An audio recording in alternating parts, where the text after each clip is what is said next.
something is inside.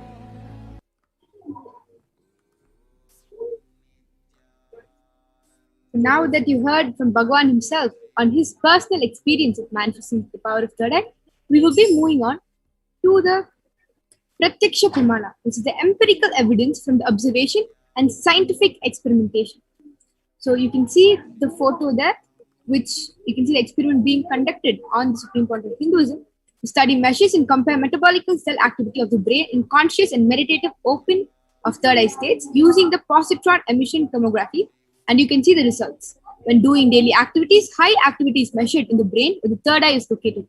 And when in deep samadhi state, only the third eye region is active, and almost 90% of the rest of the brain is at peace.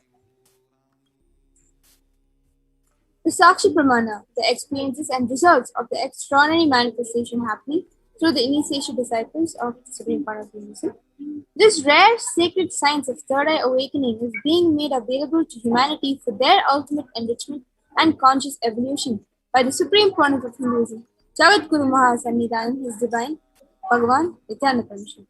As a living incarnation of Parameshwara, the Supreme Point of Hinduism embodies the most profound yogic states that surpasses all bounds of time, space, and matter.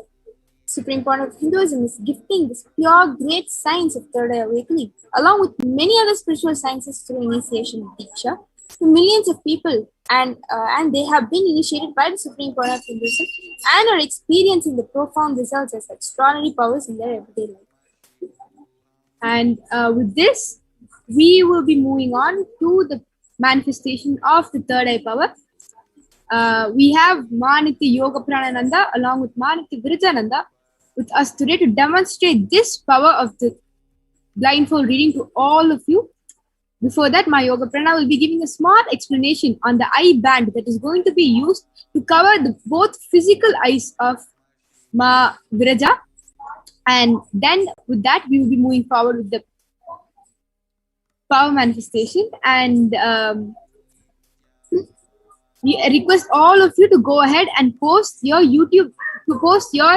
comments on the YouTube section of Kailasa's SPH Nithyananda YouTube channel. Go ahead and post your comments, and we will be doing a live comment reading with blindfolds. So we request Ma Yoga Prana as well as Ma Viraja to come and take the stage. Go ahead and demonstrate this power to the world and show them the possibility of the third eye.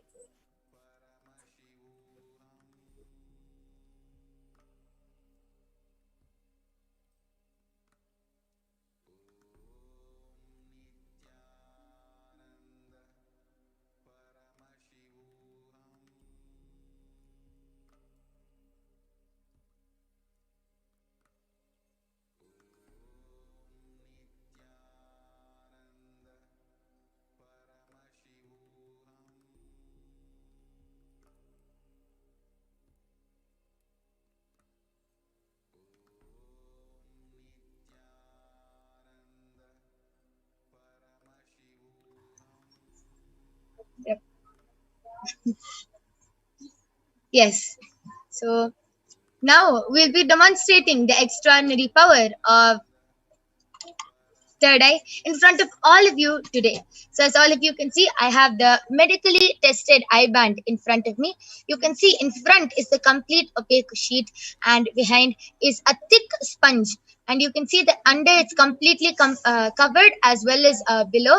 It is completely covered from all sides, and it is scientifically and medically tested and proven that no light can enter with the eyes open. Even with the eyes open in the eye band, no light can enter in this eye band. So this is the eye band which I'll be placing on Ma Viraja, and I'm going to be opening the eye band and placing it on Ma Viraja's eyes right in front of all of you.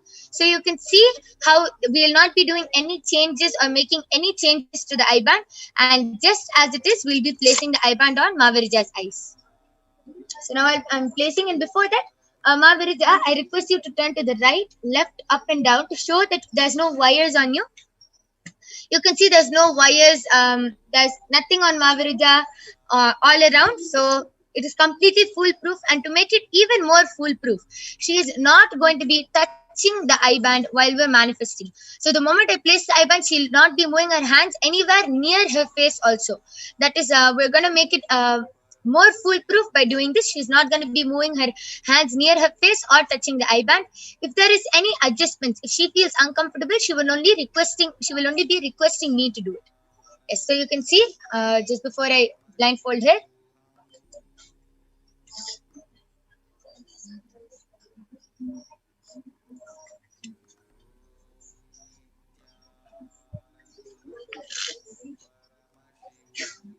Yes. Mahavirija, are you comfortable? Yeah. Yes, so Mahavirija is comfortable. All of you can start posting any comments or emojis, any sentences, words, any medical terms, scientific terms. You can post anything in the Kailasa's SPH Nithyananda YouTube channel, and we'll be reading it out live for all of you. So, before we move ahead to the demonstration, I will like to show all of you that the eye band which my yoga prana put on me is completely intact to my face, where 100% light absolutely cannot pass through in the eye band. So I'll turn to my right, left, up, down, and all around. Yes, so you can see it's completely intact to her face, and yeah. So the latest comment which is posted in Kailasa's SPH Nithyananda YouTube channel is by Expressions of Me. I am has posted Nithyanandam and exclamatory mark. Beautiful to witness a third eye reading, Ma. Looking forward to do the body scanning too. And two colon and a close bracket.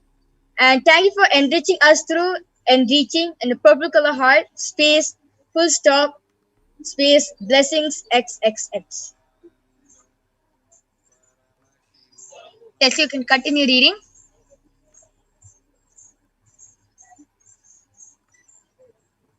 So before that, the previous comment is being posted by Learning Jainism was posted for Namaste emoji and for smiley emojis.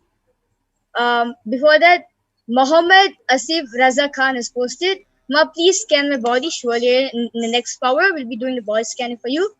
And okay. You can see how beautifully Mahavirija is able to so fluently manifest the power of third eye. She's reading sentences, scanning, seeing emojis. She's able to read the names. She's able to see and manifest this power of third eye so fluently as if she is with her eyes open. So yes, Mahavirija, you can continue demonstrating this extraordinary power. If you feel that this is not possible, if you feel that this is some magic or anything, you yourself can post a comment in the section, in the comment section below, and you can see how Mahavirija will read out your comment live. Yes, you can continue. Yes, so Sumi Murli Ma has posted super ultra microscopic. Actually, between the I and the C, there should be between the M and the C, there should be I. So Ma has written super ultra MCRO, supposed to be MICRO. Yeah. And CP Mohammed Koya has posted, this is real. And the spelling of real is posted RIYAL. And Anup TI has posted an emoji like this. I request the comment section to be increased. Something like that. Just something like that. The kind of emoji. And Mohammed. Yeah.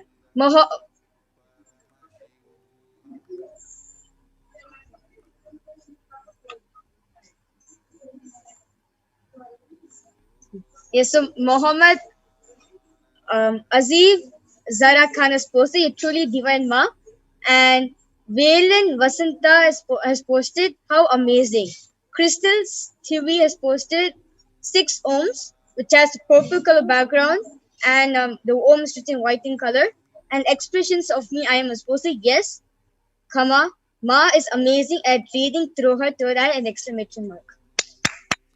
Amazing. So beautiful how she is able to manifest the power of third eye, how fluently she is able to read your comments and even answer back and relate with all of you, and is able to answer all of your questions, is able to read your comments and show how this power of third eye can be manifested not only by the Balasans or not only by her, but by everyone. Each one of you can manifest this power just with the initiation from Swamiji. So, yes, you can read a few more comments and then we'll be moving on to the next power. G. Kamal Kumar Bothra posted, hi, yes, Nithyananda, I welcome you to this segment of where you experience the power manifestation, how the 463 plus powers of Parameshwar being manifested over here. And G. Kamal Kumar Bothra again posted good. And Crystal Stevie has posted like this. Yeah. Something doubting emoji, like confusion emoji. Yeah. Okay, amazing. So, we thank all of you for joining us and witnessing this extraordinary Shakti of third eye. Wait, Crystal Stevie has again posted a monkey emoji. Okay, what is the monkey doing? It's holding a hammer.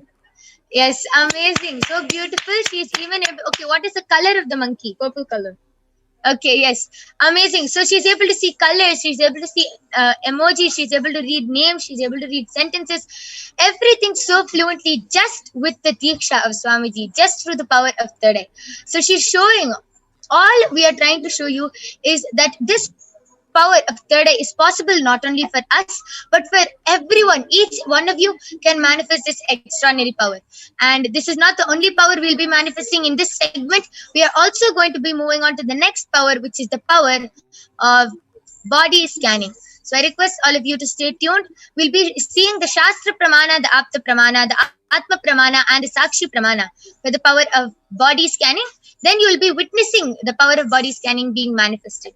But before that, I'll be removing the eye band of Mahavirija.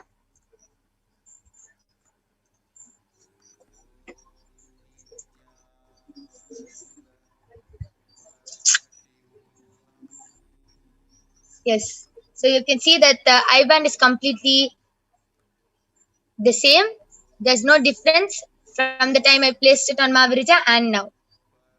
So now we'll be moving on to the next power of body scanning after a short break.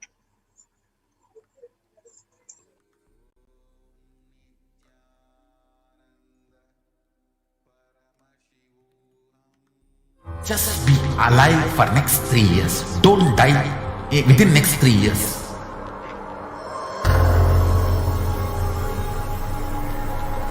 Just don't die within next 3 years. Be alive, somehow be alive. I'm working sincerely. I will reach you somehow. Somehow I will reach you. It's my commitment to humanity.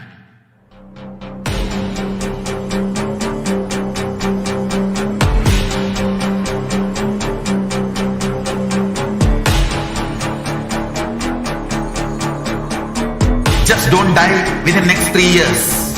I will reach you wherever you are, whichever corner of the world you may be. I will reach you with enlightenment. You manifesting the space, state, powers, being, Paramashit. It is possible, and it is possible for you.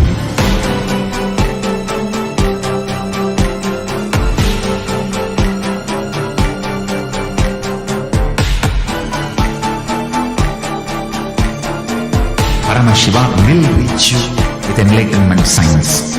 I know he is going to do the job. Just be alive for next 3 years. Nothing else.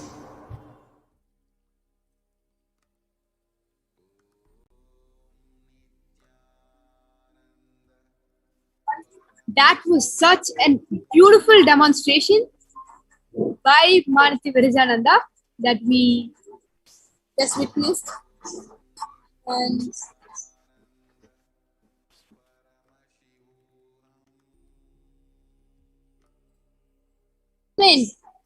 that was such a beautiful demonstration that we witnessed, that Nithyananda had demonstrated for all of us.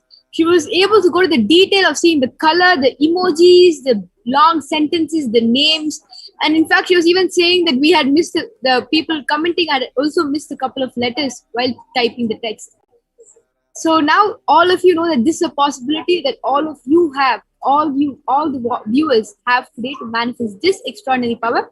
We'll be moving on to the second power of the day, that is the power of body scanning. And just like before, we're going to authenticate this power manifestation with the pramanas. And before that, we will be giving you a small introduction on the power of body scanning. In this power, one awakens to the ability to scan illness, diseases, medically diagnosed issues, and simultaneously will be able to provide solutions directly from Parameshwara through the awakened third eye. Now we'll be presenting the Shastra Pramana, which is a scriptural reference to manifest the power of body scanning. Swadehe jagato bapi sukshma sukshmatarani cha tatvani yani nilayam dhyantvante vyachyate para. Bhagavan Parameshwara says, cognize deeply that from the subtle to the subtlest constitutive principles of your whole body, Swadeha, or of the whole universe, simultaneously consists of the essential reality. They are being absorbed in the source cause Parameshwara. By the experience of such blissful awareness, one becomes complete from all thoughts, and the ultimate universal divine power, Para Devi, Adi Shakti, is revealed, and the supreme power manifestation happens. Now, we'll be moving on to the Apta Pramana, the reference of power of body scanning from the life of a Siddha. So, Terayar was a Siddha and one of the prominent disciples of Agatya. One day, a man suffering from severe headache comes to Agatya for healing, and Agatya uses the power of body scanning and identifies the root cause of the headache. He reveals that there is a small terai, a type of frog, sitting in the person's brain. Agatya immediately instructs Terayar, his disciple, to perform an open head surgery and remove the frog. After the surgery is completed successfully, the person is healed and cured of the headache. Thus, he gained the name Terayar. Beautifully, Agatya connected with Parameshiva and saw what exactly was the person's problem and understand when the body scanning happens, the solution will be tailored for your particular problem that you're going through.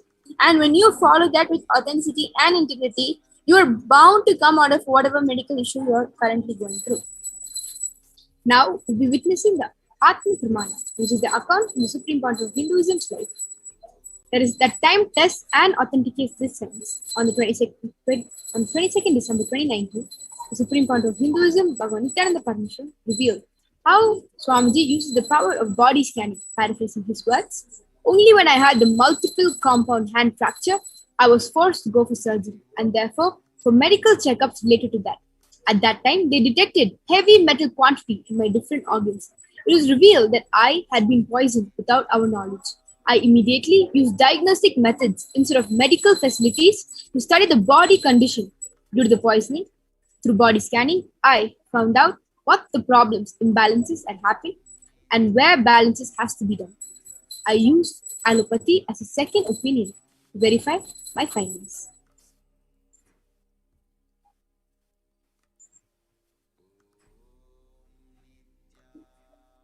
Yes. Now we'll be moving on to the Sakshi Pramana, the experiences and results of the extraordinary manifestation happening through the initiation disciples of SPH. We have been having the Parameshwaram program, a digital program that is available to all who are interested in joining, and it's also free of cost. And in that particular program, you will be exposed to so many truths and revelations and the sciences revealed by Swamiji. And at the same time, you'll be initiated into the third eye powers, and you'll be able to manifest all the powers that you're seeing us manifest live here and on much this platform. more. Yes. And all of you who are interested in manifesting these beautiful powers of Parameshwara, I request all of you to go and join the Parameshwaram program and experience it yourself.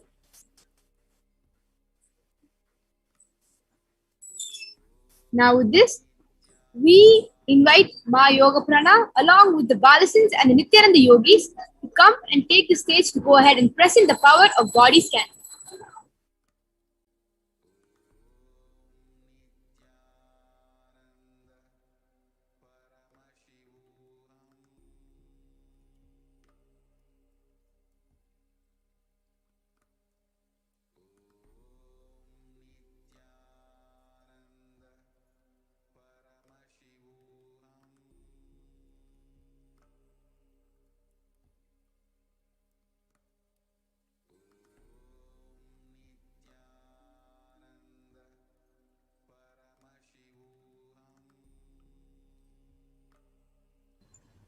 Yes. So we thank Ma Jesha and Ma Vichesha for introducing this beautiful segment of the power of body scanning for all of us today. So along with me, I have Ma Nitya Brahmayogananda, Ma Soni, Ma Nitya Mahavidyananda, and myself who will be manifesting this extraordinary power of body scanning for all of you today.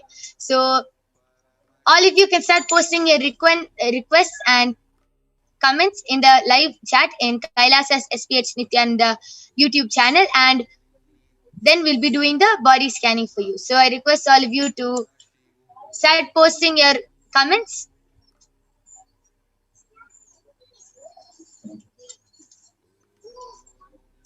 Yes. Ma Sumi Murali has posted, please scan my father and heal him urgent, Ma. I request you to just get the permission. Healing will immediately happen, Ma. I just request you to get the permission of your father, as it is our integrity to always have the permission of the person before scanning. And Indra VK has posted, my daughter's request for body scanning. She has given permission. Her name is Sheetal Sridhar. Yes, so Ma Brahmayoga, you can do the body scanning for Ma Indra's daughter, whose name is Sheetal. She has given her permission. Yes, and Mohammed Asif Raza Khan has requested for a body scanning. So Ma Soni, you can do a body scanning for Mohammed Aya.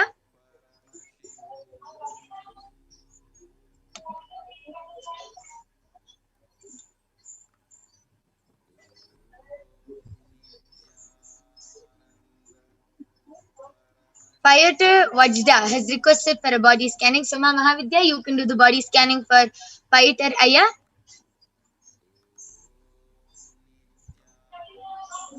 Yes, I can see many people requesting for a body scanning.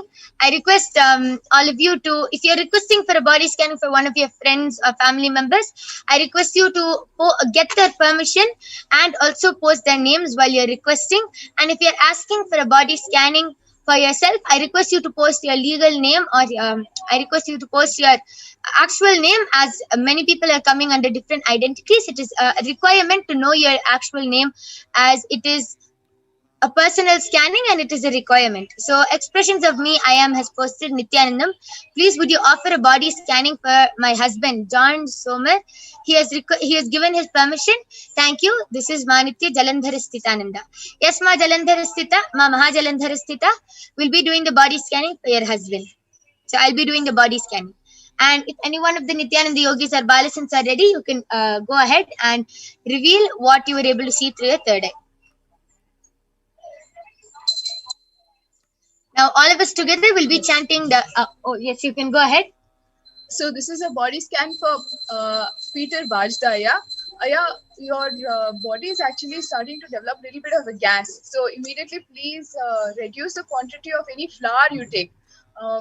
By flour, I mean anything that's used to make pizzas or pasta or any of that kind of food, and go more to the side of maybe rice and vegetables.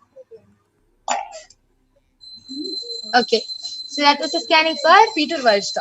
So Payatar Vajda Aya, yes. So this is a scanning for you, Aya. I request you to get back in the chat section.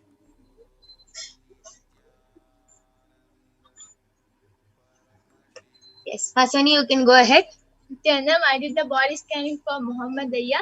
Aya Parameshwar revealed that your health is completely fine, but you have marks on your face, especially on this on cheek area. So Parameshwar revealed the solution as to heal those marks. You should apply neem paste every day, and you can apply castor oil also. Yes, so this is a scanning for Muhammad Aya. So yes, so Muhammad Aya and Payatar Aya, I request you to get back in the chat section and reveal whether you were able to relate with what Paramashiva has revealed.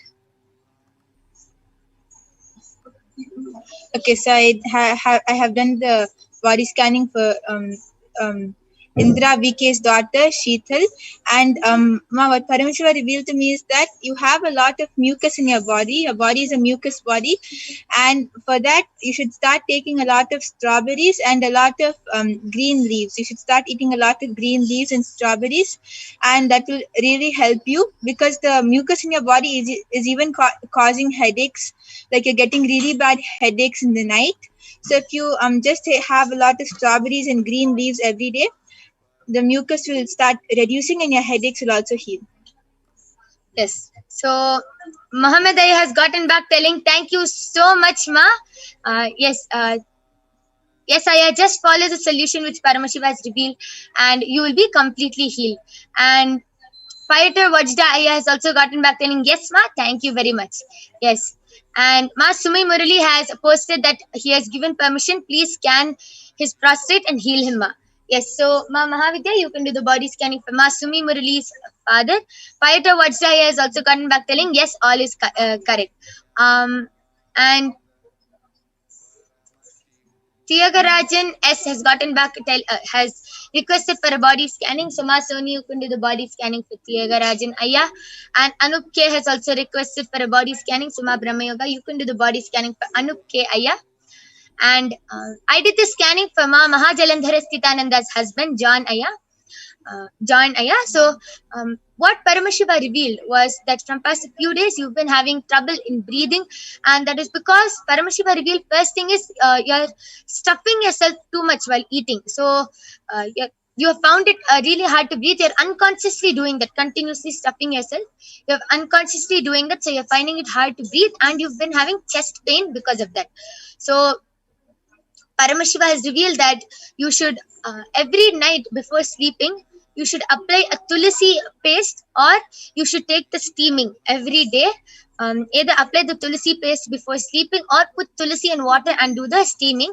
Your chest pain will heal. And Paramashiva revealed because of stuffing food a lot in your stomach, your stuffing food a lot, you have started building up a lot of fat and pitta. A whole pitta layer has started to form. So you should every day without fail, you should take castor oil according to your body size and everything. You should take castor oil and start fully detoxing your body and eat a proper amount of food, do yoga, and castor oil is a must. So this is what Paramashiva has revealed, Ma Jalandhara Sthita, and so I request you to get back. And one more thing is that there's a lot of toxins and heat. So before sleeping, just apply turmeric with a lot, like a big kumkum on the forehead, and Aya will be completely healed. So Ma Mahajalandhara Sthita, I request you to get back. Yes, so I have done the body scanning for Anup K. So what Paramashiva revealed to me is that you don't have enough of blood in your body, and also your food is not getting digested properly. Your stomach is really tight and a lot of food is stuck over there. So for you to get more blood in your body, you should start having a lot of black dates, and also you should apply turmeric over here in your chest area. And also for your food to get digested, you should take 3 spoons of haritaki in the night, and in the morning the moment you get up, you should take castor oil. And these 2 solutions will really help you in healing, in giving you more blood and healing your digestion problem. Yes. So Ma Indira VK has gotten back telling she has some. Yes, Ma, I request you to just elaborate more on how you are able to relate with the body scanning. Yes, you can go ahead. Okay, Sumi Murli, Ma, this is for your father, right? So Ma, Paramashiva is revealing that healing has started for him. The pain that he's experiencing, you can apply some bhasma on that region, and you have your Atmalinga, so have your Atmalinga placed over there and be holding it in that area. Please tell him to continuously chant the Mahavakya as he goes to the hospital today, and he's there while he's getting his diagnostic and operation. Yes. So Ma Sumi Murali, that was a scanning for your father. Ma Soni, you can go ahead. Nithyananda Tyagarajanaya, Paramashiva revealed that you have been having problem in your throat region. So and it's due to eating oily food. So the solution is you should to clean this throat region, take castor oil every day. It will get clean in 3 days a year.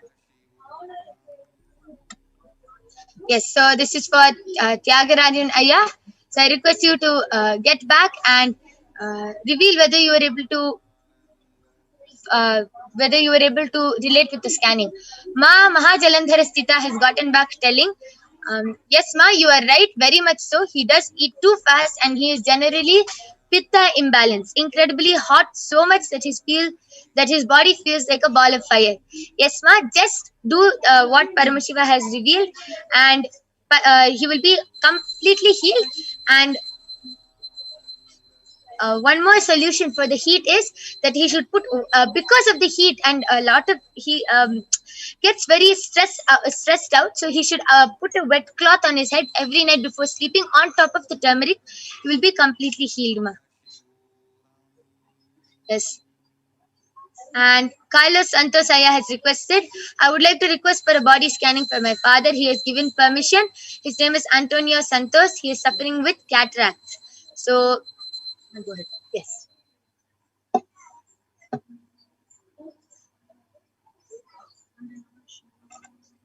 So Ma Shanti Rajamanikam has gotten back, has shared telling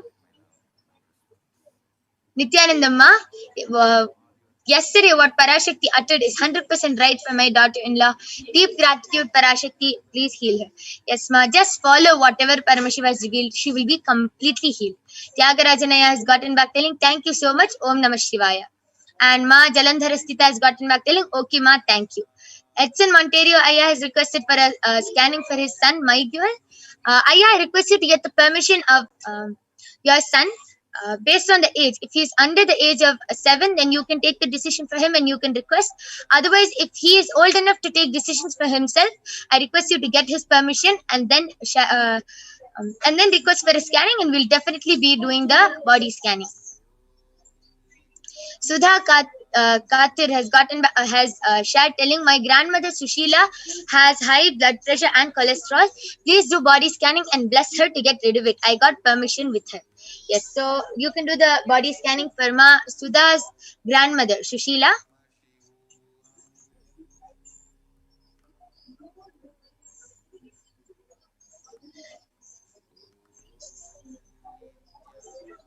Yes. So this is a scanning for Carlo Santos Aya's father, cataract problem specifically. Aya, your father is to take more care for his eyes. Paramashiva is showing that he's taking them for granted actually, reading very closely, not cleaning them very often. Please tell, or maybe you can enable, please make sure that he is taking care of his eyes, washing his eyes a few times, rose water, a few drops every day in both the eyes of your father will help. If you can do it once or twice during the day as like eye drops, that will help. And please add more greens in his diet of the day. Yes, so that was a scanning for Carlos Santos Aya's father, whose name is Antonio Aya. So Carlos Aya, I request you to get back and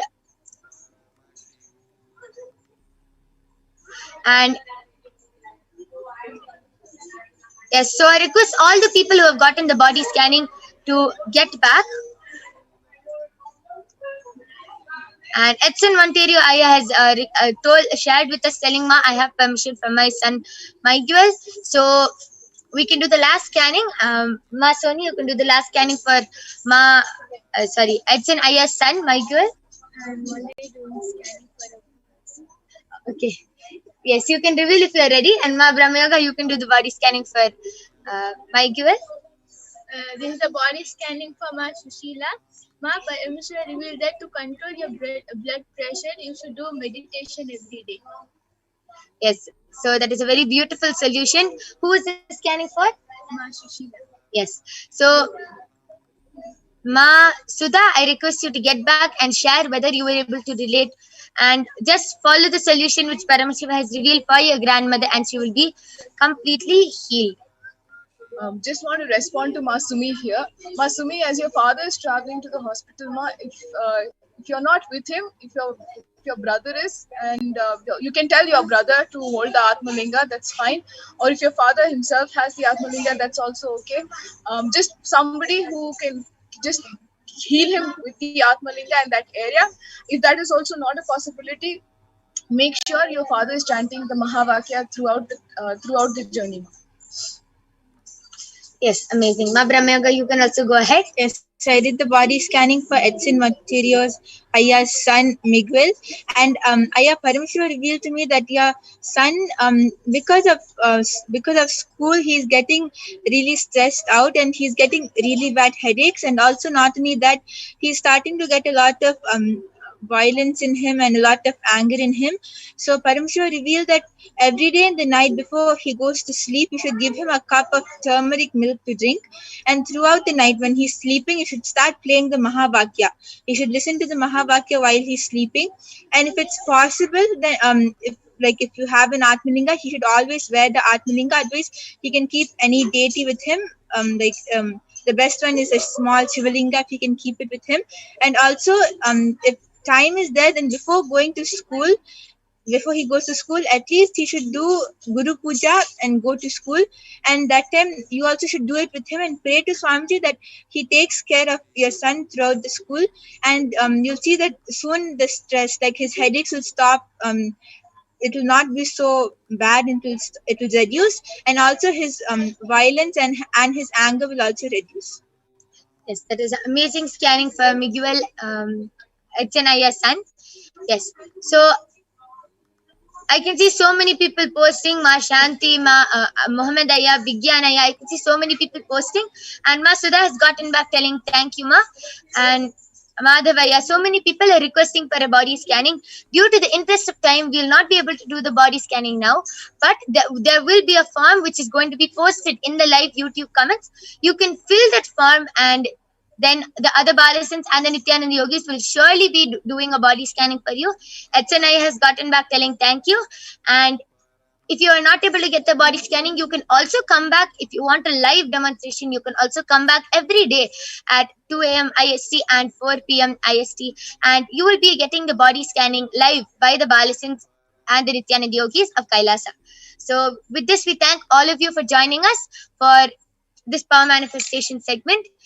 Please stay tuned for the upcoming segments. You will be learning about who is Devi Parashakti, what happens when you get the Akashic readings by Devi Parashakti, and what are the Akashic readings.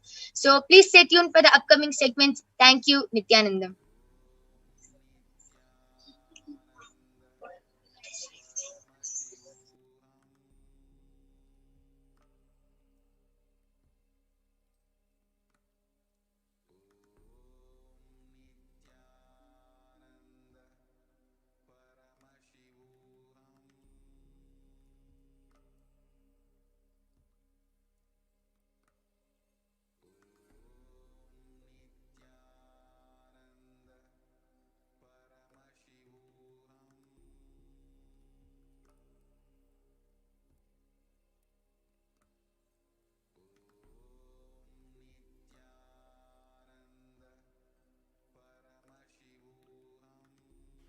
Yes, Nithyanandam, everyone.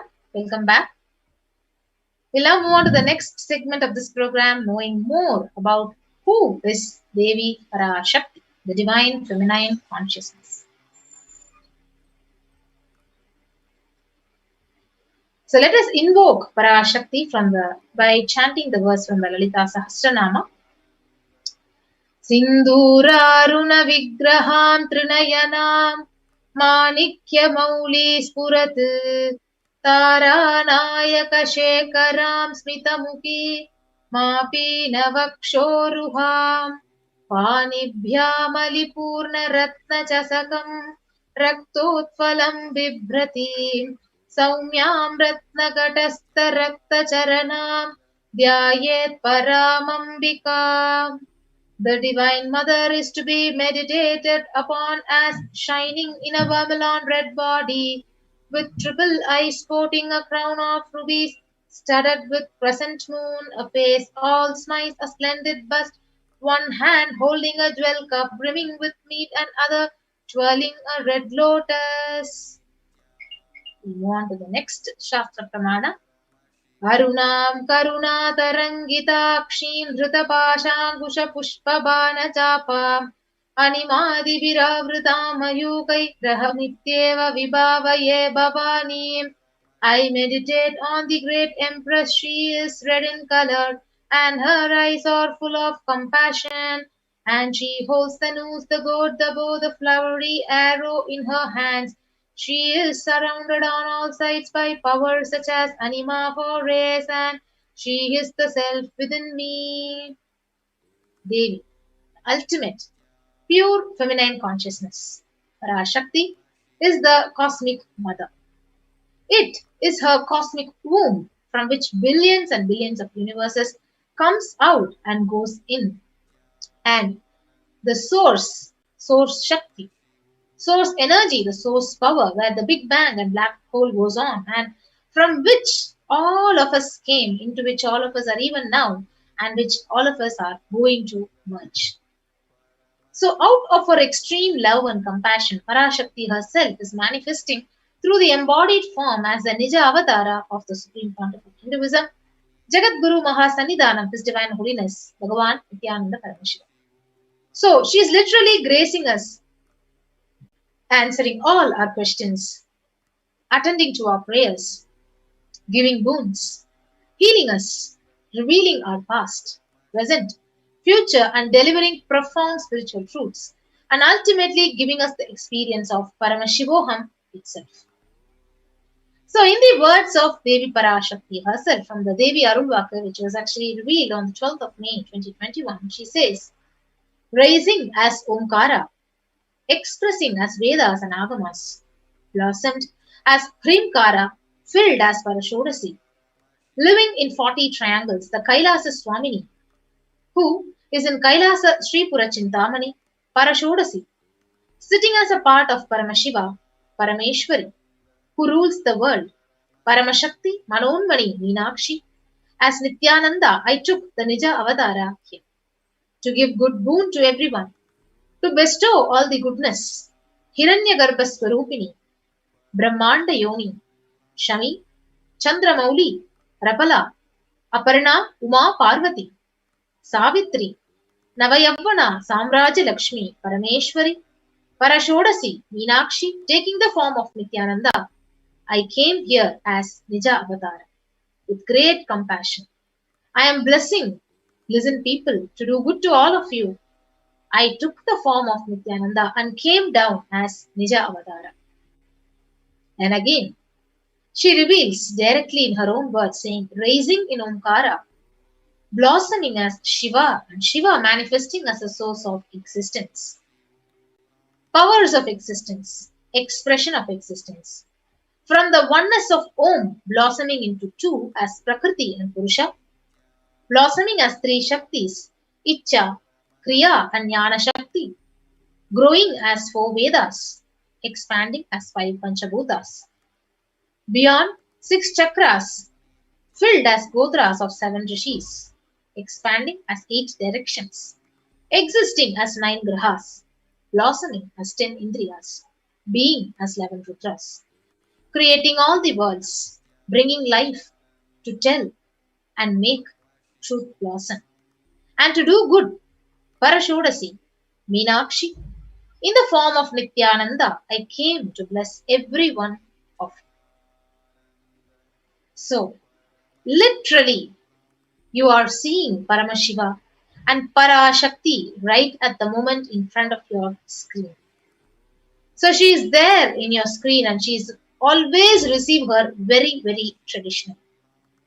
So, you can keep 2 betel leaf, 1 banana, 1 betel nut, and 1 coin right in front of the screen and literally have her darshan. So the coin is a traditional form of dakshina. So it can be of any lowest value. It can be even 1 paise in Indian money and it can be even 1 cent in US dollars. So for 100 days, even if you have darshan, even that 1 cent would make up to only $1. So in India, even 1 paise is okay as well. Bhagavan has beautifully revealed. So what exactly happens when you offer this traditional dakshina? So after the darshan is over, you could do the namaskar and distribute the prasadam and take it immediately and collect those coins, the dakshina, and send it to the Los Angeles temple. So this betel leaf, this betel nut, and it may look very, very small, but in a few days you will see how much is adding to your sacred sentiments that really you are having Devi right in front of you. You're literally waiting to have her darshan and you would never take Devi for granted. So all these rituals in Hindu tradition, they break your monotonous, unconscious mentality and lifestyle. And they literally remind you and they raise you to the powerful cognition again and again. And it will break the unconscious behavior in you again and again. If you see, so that is why Hindu tradition has beautifully given this opportunity to receive Parashakti very, very traditionally. So this way of traditionally receiving Parashakti is the form of traditional tambulam.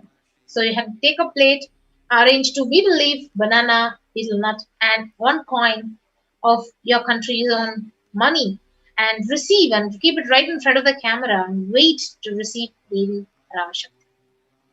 So with that, we will now understand what are Akashic readings. So what exactly Akashic readings are, and what do you benefit from an Akashic reading session? So let us now get into a beautiful introduction to Akashic readings and how does an Akashic reading differ from a prediction, an astrological prediction? Because many of us would be actually really waiting to have an, but Akashic record is not an astrological prediction. It is a direct cosmic revelation. Akashic records are the records created in space. Whatever has happened in time is actually directly recorded as a file. So nothing can be destroyed. And understand, none of your actions, none of your thoughts, your plans, your emotions, your words, nothing can be destroyed. So Akashic records are the cosmic archives of everything happened, which is happening and will happen. So they are the verbal, the visual, 5-dimensional document. So whatever is happening is continuously getting recorded. All the information which you collected from all of your births is in your DNA. So you can access some of them just to understand that and not to waste your time again and again doing the same actions again and again. So Akashic reading is not a prediction, as we already saw. It is a reading from the cosmic archives. So there is no such thing as the past, present, and future. Beyond space, creation and destruction happens simultaneously. So in the dimension of time starts the past, present, and future. So in Akashic records, there is no past, there is no present, no future. That is why we call whatever has happened, whatever is happening, and yet to happen, is already very clearly recorded. So in Swamiji's own words, nobody has a right to comment on these readings. Nobody has a right to manipulate these readings. Nobody has a right to interpret, comment on these readings, because these readings are already complete unto themselves. So for anybody to live in tune with the cosmos, the Jivan Mukti, living enlightenment, does not need any special practice other than listening to these great readings again and again. So when you listen to these great readings, naturally you would see your negative logic is penetrated, it is broken, and these great truths, they settle in your inner space and they make you live enlightenment. So only an avatar can decode the Akashic records. So if you see as an avatar of Paramashiva, the Supreme Pontiff has graced the humanity and darshan in the form of Devi Parashakti, revealing the various answers to the questions, to the yearning of the seekers as solutions, as breakthroughs, and liberating humanity from pain and from suffering. So any answer which is directly given by Parashakti is not just an answer, but it is a karmic breakthrough that each one of us are receiving directly from Parashakti. So now we have Maniti Sadashiva Priyananda joining with us. Yes, Ma. Thank you. Yes. So we will be moving on to the... Yes, Ma. Yeah. The Shastra Pramana for the Akashic reading This is from the Vijnana Bhairava Tantra, Dharana 61, Sutra 84. Akasham vivalam pashyam kritva drishtim nirantaram shabdatma tatshanat devi bhairavam vapurapnyuyat. Bhagavan Paramashiva says, looking at the spotless infinite etheric space, Akasha, beyond the sky and clouds, one should fix one's gaze from the third eye without blinking continuously and make the body and inner space steady and motionless. In that very moment, O Devi, one attains the space, the nature and powers of the infinite space, Bhairava. So we'll now move on to the Apta Pramana. So the Apta Pramana, the reference from the Hindu Purana Mahabharata, which says that the sage Maitreya, who reveals the secret of Vidura, that his birth was not a normal birth, and the reason for his suffering was he was an incarnation of Yamaraja, but he had to play the so-called Sudra for at least 100 years because of a curse by a Muni, a Mandukam. The Supreme Pontiff of Hinduism has beautifully explained to each and every one of us. All the information that you collected from all of your births is in your DNA. You can access some of them just to understand and not to waste time doing the same actions again and again. Accessing the DNA code and reading the Akashic records will be useful for you to be liberated from your default future, bringing an end to all your binding conditions, known and unknown suffering, leading you to experience enlightenment. Yes. So, only an avatar can alter, upgrade, change your Akashic records. So, can view the Akashic records, but only an avatar can edit, alter, and upgrade the Akashic records. So, the Supreme Pontiff of Hinduism, he literally upgrades the Akashic records as per your prayer when you ask the Akashic reading. So in summary, of course, the benefits, the transformation that you will have from the Akashic reading is absolutely immeasurable. And it is a transformation that you have been waiting for lifetimes. However, if we were to put it in a few words, what are the benefits? What can you get from the Akashic reading? Well, first of all, it's the most accurate and unbiased answer to any questions about your life, destiny, purpose, or any everyday part of your life. You can be spiritually healed and from physical and emotional problems with just one look or word. And you can understand the reasons behind your life's happenings. You'll receive the blessings to fulfill your right desires and get the clarity to redesign your future.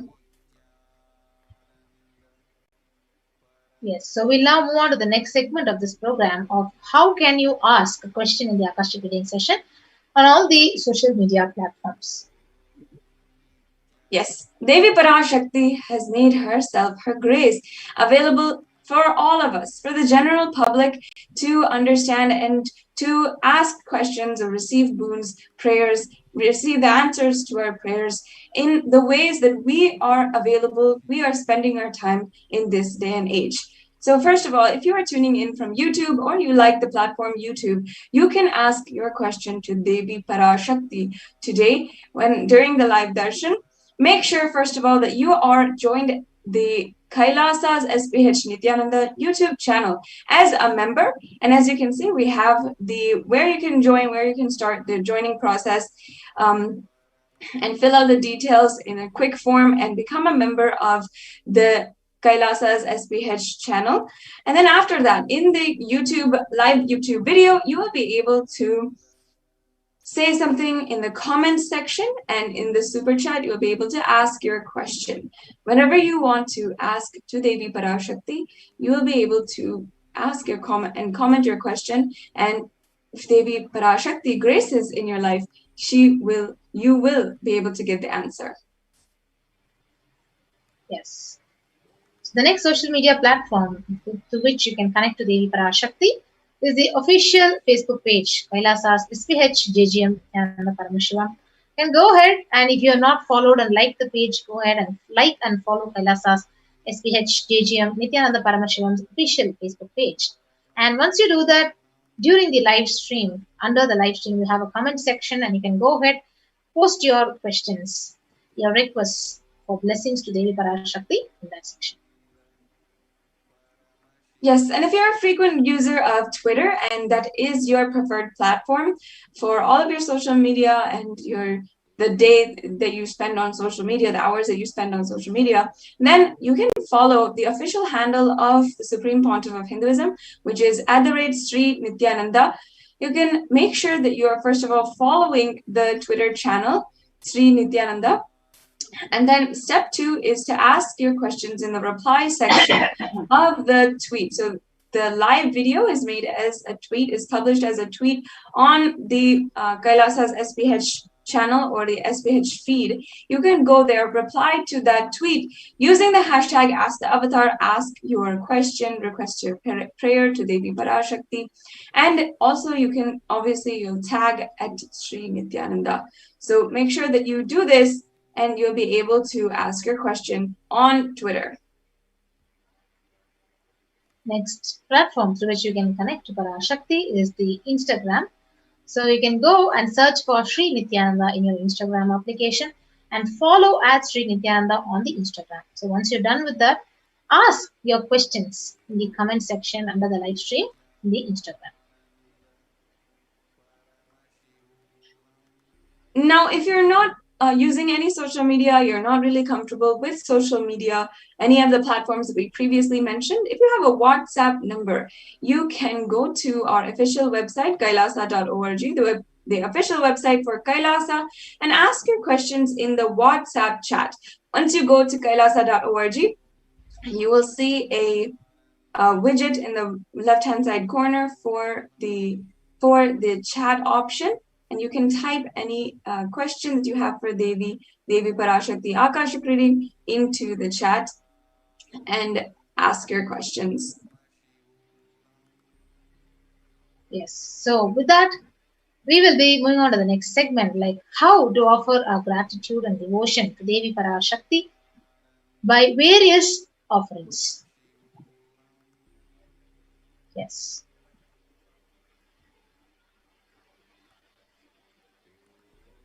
Yes, so first of all, let us understand the significance of offering. In Sanatana Hindu Dharma, there are various offerings that we are able to serve the divine. And out of our utmost gratitude and love, we gift this to the divine. Understand that offering is a giving of divine gift of pure love, devotion, and oneness. And it consists of 2 parts. One is giving and one is accepting. Only when the divine accepts what one offers, the offering is actually complete. So offering is not made out of fear or greed. When an avatar lands, the offerings are purely a part of a grand leela played out by the avatar for the purpose of enlightenment. Yes. So with that, we'll invoke Parashaktis by chanting the verse from the Mula Agama of Manonmani Dhyanam. Induni bhaveda karavahni nayanam syat pankaja varabhaya japaksha sarayuktam angahima bhushana vichitra vasanam syat tungamakutojvala manonmani swarupam. And now I'll chant the English translation. Moonlight face holding the Vedas on hand, and fire in eyes with the lotus flower gracing blessing hands, and one hand with the japamala, beautifully decorated with jewel ornaments in the wonderful clothes and shining being a shining bright crown. Her name is Manonmani. Yes, so we'll also chant the next Jnana Sloka. Dhyaye Devim Trinetram Sashini Bhavadanam Vedanam Savye Padmam Varadamapare Chabhayam Chakshamalam Divyairavharanai Vibhushita Tanum Brahmadi Vipujita Devi Meva Manonmani Pratidinam Kamarta Datrim Shubham.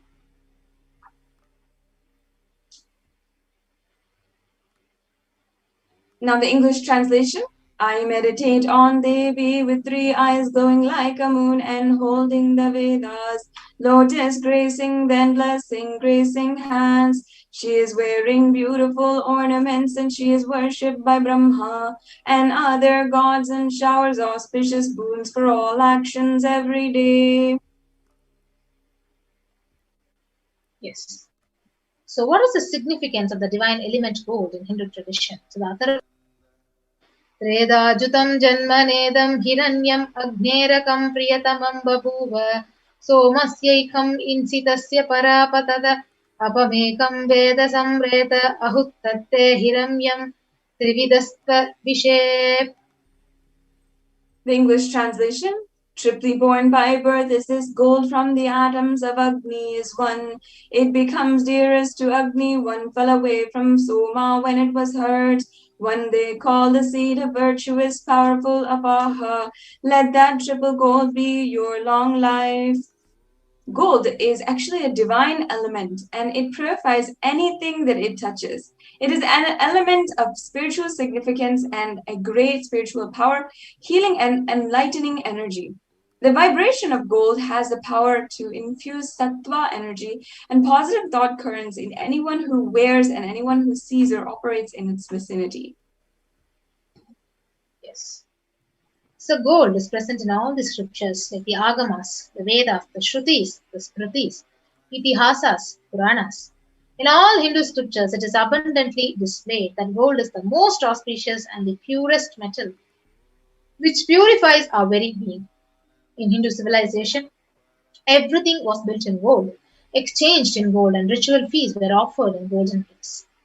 When one was to be saved from life-threatening illnesses, gold was offered as a ritual fee. Gold was in abundance, and it was used for weighing equivalent amounts of commodities, including cows. Kingdoms were built with huge doors of gold. Streets would have huge columns, huge archways made of gold. Horses, cows were dressed up in gold. In the Hindu civilization thrived on the banks of rivers of gold. The Indus River was called the Hiranmaya, the river of gold in the Rig Veda, and the river Saraswati was called the Hiranyavartani, and in the Atharva Veda. Gold is the supreme element for offering gifts to the ones you love and revere. Temples are constructed in paved in gold, deities are made in gold and decked and adorned in gold because it preserves the enlightenment energy for thousands of years. Literally, it lasts forever. Yes, so with that, we move to the first offering to Devi Parashakti, the E-Hundi offering. So we chant the verse, Bhakti Priya, Bhakti Gamya, Bhakti Vashya, Bhayapaha, Shambhavi Sharadaradhya, Sharvani Sharmadayini. And the English translation, Devi is fond of true devotion and it is realized through true devotion. She can be won over through true devotion and she removes all fear. If there is any fear in the minds of the devotee, Devi is sure to remove that fear. It is stated that Devi likes to be worshipped in autumn. Here it is meant that autumn of our lives, and thoughts turn more and more inwards. The role of the divine is known and understood clearly. The need for Devi worship becomes strong. So you can offer this E-Hundi offering at your own capacity as a token of deep love and devotion in the super chat and the super sticker option in the YouTube comment section. And your names would be chanted when the puja is offered to Parashakti. The next offering is the offering of Sankalpa chanting. So the chapter 12 verse 34 from Devi Mahatmyam, it says, Tayaitan mohyate vishvam saiva vishvam prasuyate saya chitta cha vijanam tushta rudim prayaschati. The goddess enchants this universe and she herself gives birth to this universe. That goddess being prayed without interest in anything gives that knowledge that leads to salvation and gives wealth in the materialistic sense. Now offering this sankalpa or the conscious resolution blesses the person offering with all fruition and of the desires and wishes that he is yearning for deeply. The next offering, so the Sankalpa chanting, you can offer $1. The next offering is the offering of Sahasranama Swarana Kasha. Nama Parayana Prita. So she who likes the repetition of various names. So Sulita Sahasranama says. So this is an offering of 1008 names of Devi Parashakti. So it's a very special and unique archana is offered to the Mahameru of Devi Parashakti. So you can offer a gold coin inscribed with each of these 1008 names and receive blessings for all the Ananta Kalyana Gunas, all the divine qualities of Devi Parashakti. You can offer it at $75, $151 or $251. The next offering is the offering of. So the Meenakshi Pancharatnam, it says, Muktahara Rasat Kirita Ruchiram Purnendu Bhaktra Prabham Shinjannu Purakinkini Manidaram Padma Prabhabasuram Sarvabhishta Falapradam Girisutam Vanirama Sevitam Meenakshim Pranatosmi Santatamaham Karunya Varamidhim. The English translation. I bow down to the goddess Meenakshi, whose crown has garlands of pearls and face shining like a full moon, who wears anklets that are studded with gemstones and has small bells, and who is shining like the splendor of lotus, who grants all the wishes, the daughter of the mountain, who is worshipped by goddess Vani and Rama. I remain ever bowing to the goddess Meenakshi, the ocean of compassion. So you can offer the finger ring with a pearl, the Mukta Anguti to Devi Parashakti and receive the blessings to be showered by her compassion and pure love in all your business endeavors.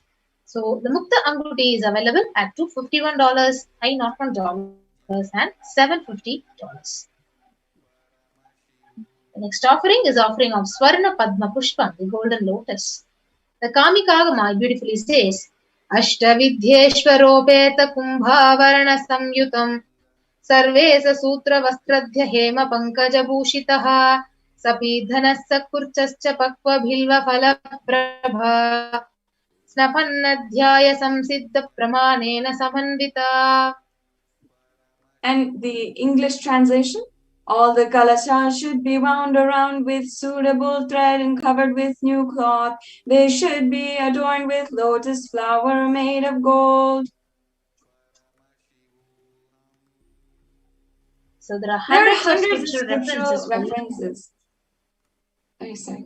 Yes, for using lotus in the worship of Paramashiva. Almost everything in the worship of the ultimate involves a consecration of deities or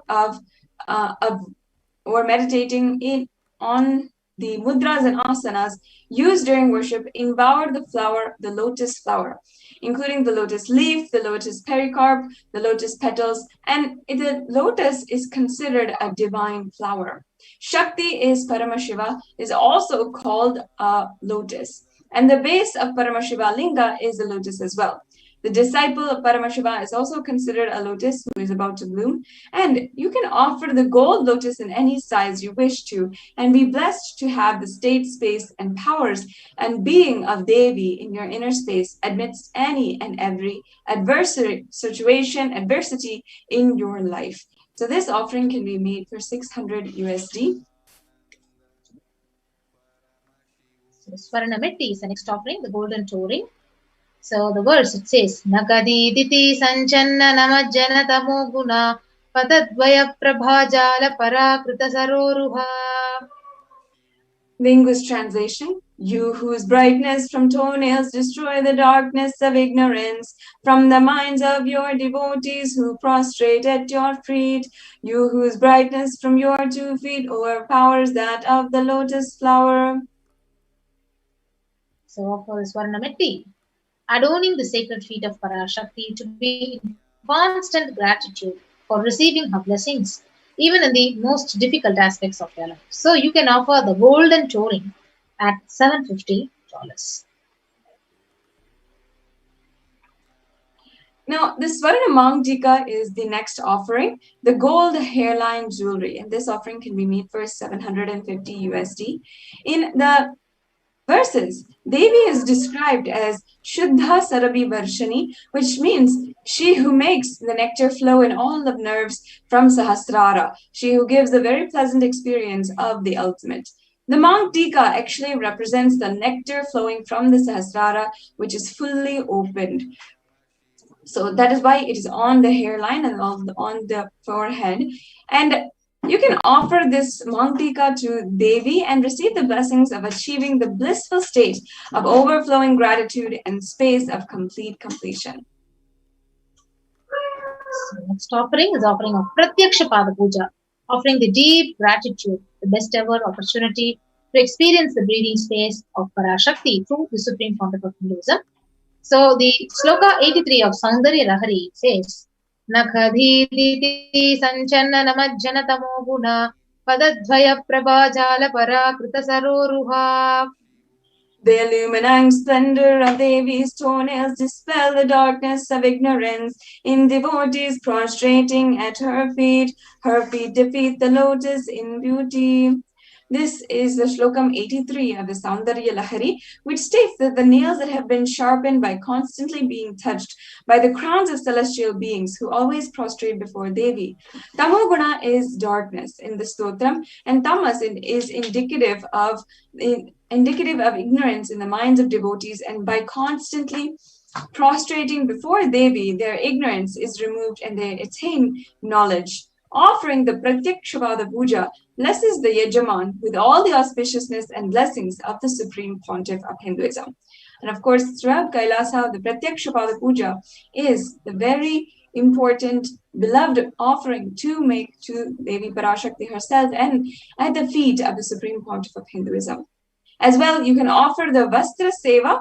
Offering this Vastra Seva blesses once again the Yajaman with the auspiciousness and blessings of the Supreme Pontiff of Hinduism. This is also another offering that you can make. It is the offering of the sacred cloth that adorns the deity and also adorns the Supreme Pontiff of Hinduism. And you can make this offering for 1008 USD. So now we have the compilation of all the offerings which you can offer to Devi Parashakti. The E-Hundi offering at any amount at your own capacity. The Sankalpa chanting, where your names would be chanted when the puja is offered to Devi Parashakti at $1 only. Devi Sahasranama Kasu, the pure gold coin, each with one Sahasranama, sacred name of Devi Parashakti from 1008 names. At $75, $157, and $251. The Mukta Anguti, the pearl finger ring at $251, $501, $750. Swarna Padma Pushpa, the golden lotus flower at $600, $1,200, $1,800. Swarna Metti, the golden toe ring for lotus feet of Devi Parashakti at $750. Swarna Mantika, the golden hairline jewelry at $750. Pratyaksha Pada Puja, offering the gratitude to Supreme Pontiff along with the Vastra Seva at $1,008. You can offer all these offerings at tiny.cc/Devi-offerings.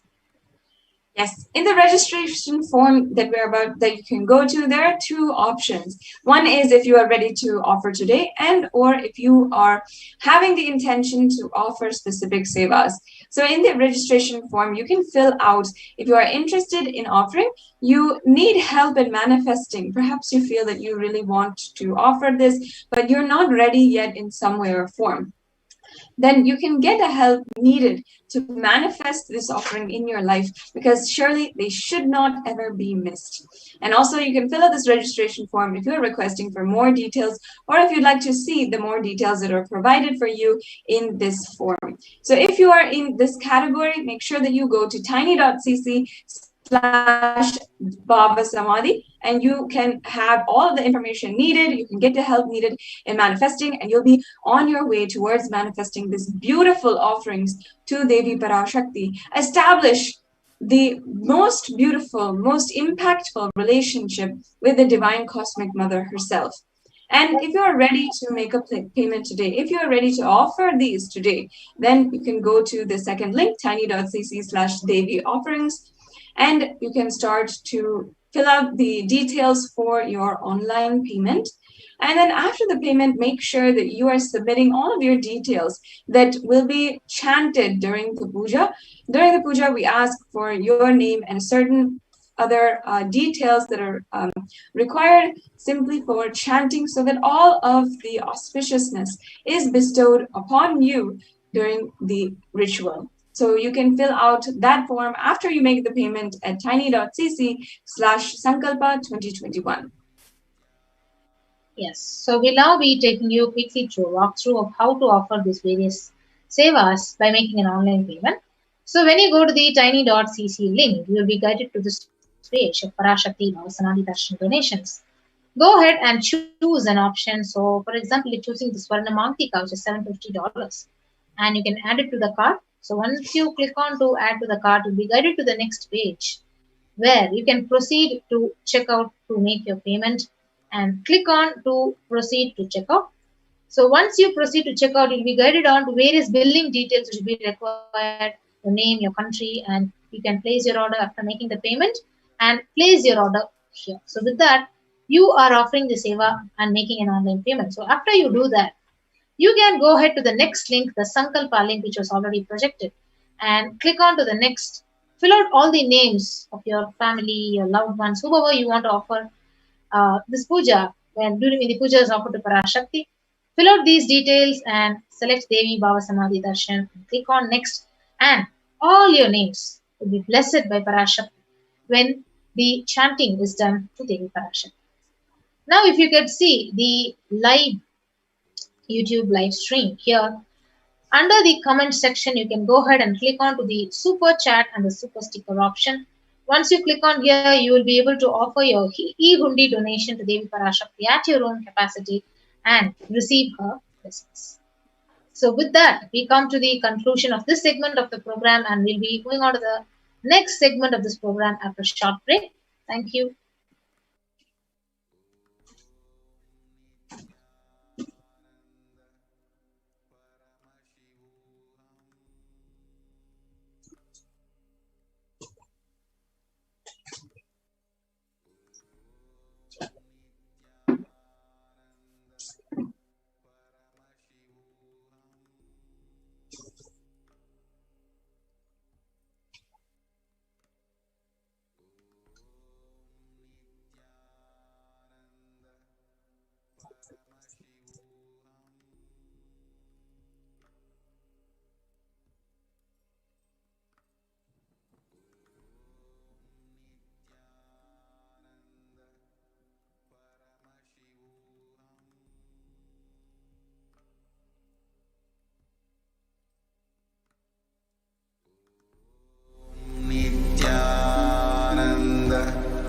Paramashivoham.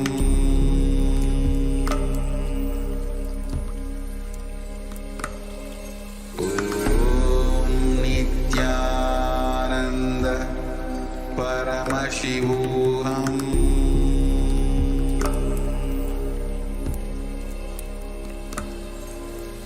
Om Nithyananda Paramashivoham.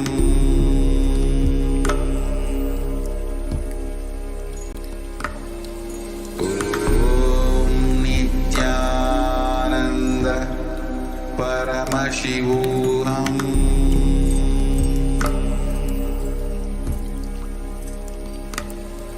Om Nithyananda Paramashivoham. Just be alive for next 3 years. Don't die within next 3 years.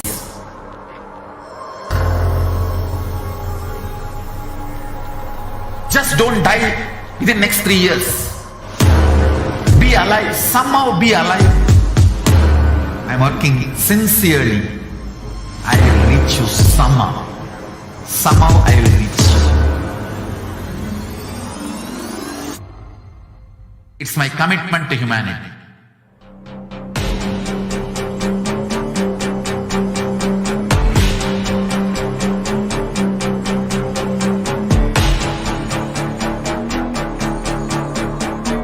Just don't die within next 3 years. I will reach you wherever you are, whichever corner of the world you may be.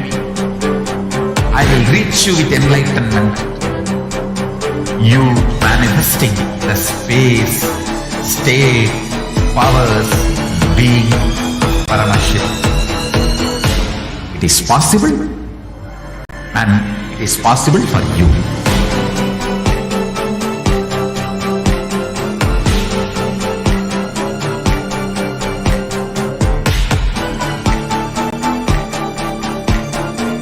Paramashiva will reach you with enlightenment signs.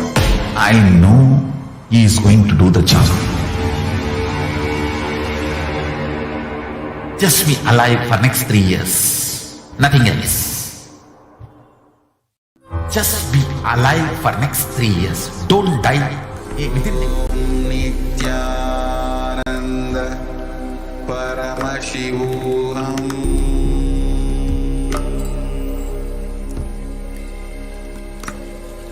Om Nithyananda Paramashivoham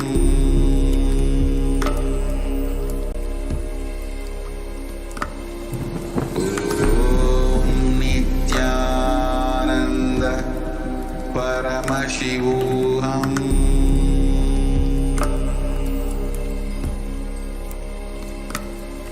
Om Nithyananda Paramashivoham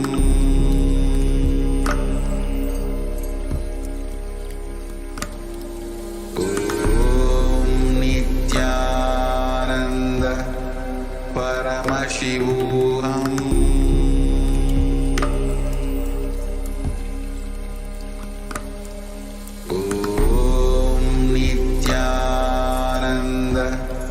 Paramashivoham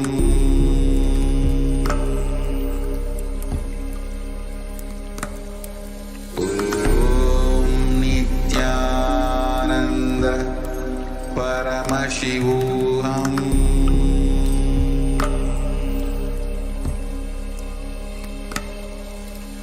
Om Nithyananda Paramashivoham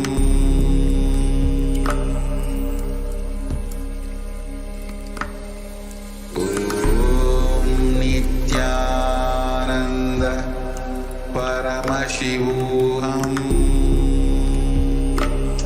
Nithyananda, welcome back, dear viewers. Now we will be entering into the next segment where we will learn about some of the revelations from Devi Parashakti herself.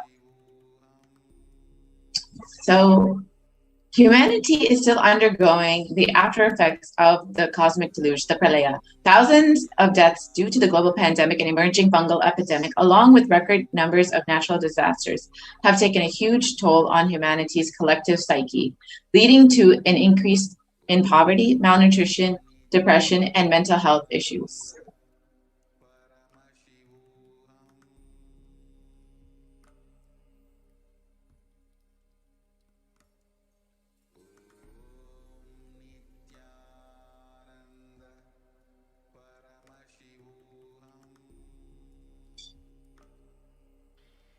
Yes. So what has caused this? And who is behind this? How could we have avoided this? And what is the solution for this? So in this segment, let us go through a scientific and statistical understanding of Devi Parashakti's revelation on the cause and solution of the Pralaya, the deluge. So all of us know what is happening in the world right now, with over 3.8 million deaths due to COVID and 175.9 million cases worldwide, with the worst countries, US, India, and Brazil, being affected. And the number of deaths due to COVID in India, more than 29 million with COVID cases and more than 37 million COVID deaths. And number fallen into poverty since 2020 is 75 million. India is not just suffering from this pandemic, but a global epidemic of depression, where over 6.5% of the population is suffering from some form of mental illness due to this great pralaya. Yes. So India is suffering due to natural disasters. That third wave could even hit early in 2 to 3 weeks. And it literally, India is facing the deathly situation. Now, and you can see the Ganga flooded with dead bodies. And how could we have prevented this situation?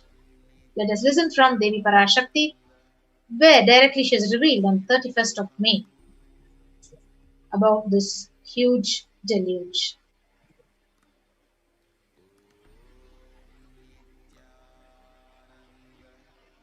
இரண்டாயிரத்திருபத்திரண்டு வரை India செல்ல வேண்டாமா என்று கேட்கின்றாய். நன்றாய்த் தெரிந்து கொள், சொல்வதைப் புரிந்து கொள்.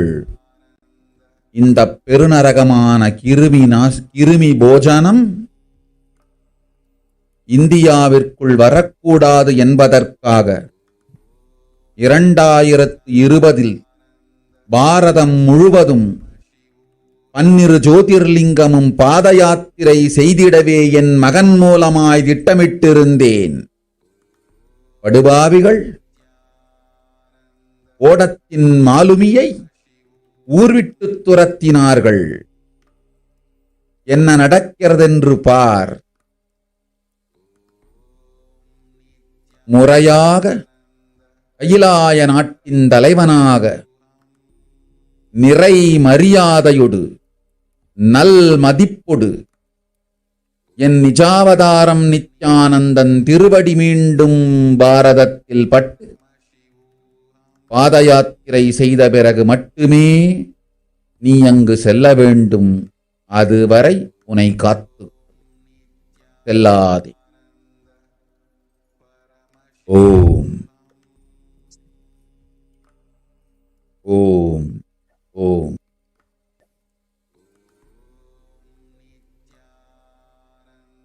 So this is the translation of what Devi Parashakti revealed. For this huge Kirimi Bojanam hell not to come to India in 2020 itself, I had planned to do the Padayatra through my son throughout India and the 12 Jyotirlingas through my son, Swamiji. They chased the captain out of the ship, out of the country. See what is happening now.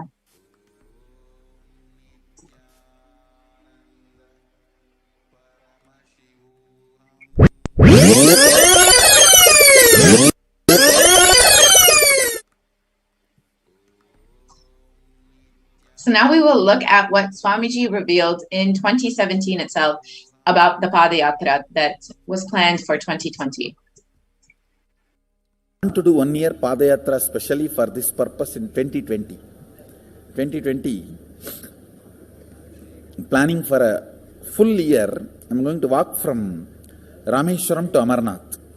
1 year with 10,000 people, just walking all over India to spend time with people.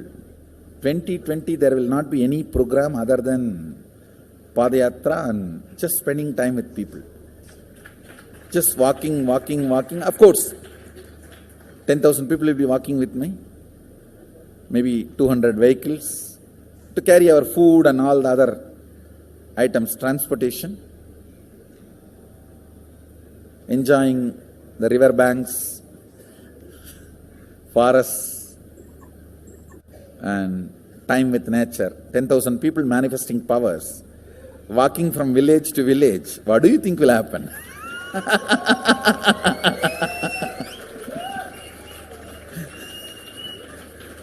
The scene of Buddhism spreading will be repeated now. How the Buddhism spread? 10,000 monks walking from village to village. What will happen? That's only monks. Here power manifesting 10,000 people. The whole village will be manifesting powers. Just want to enjoy India and let India enjoy me. So planning for next year Kumbh Mela 2019, next year January Kumbh Mela. Before that, all the Balalayam, everything. Balalayam is going to be like the same structure outside with one stone tower, gold coated. It will be something like a 40 to 50 feet tall stone tower and 5 Rajagopurams, which will be something like 120 feet. This will be the Balalayam. And after the Mulalayam is built, this Balalayam will serve as a Utsava Murti Sannidhi, where the Utsava Murtis will be worshipped and where the Archanas. See, in the main temple, there will not be any Archana or anything, because just for darshan itself, there will not be time.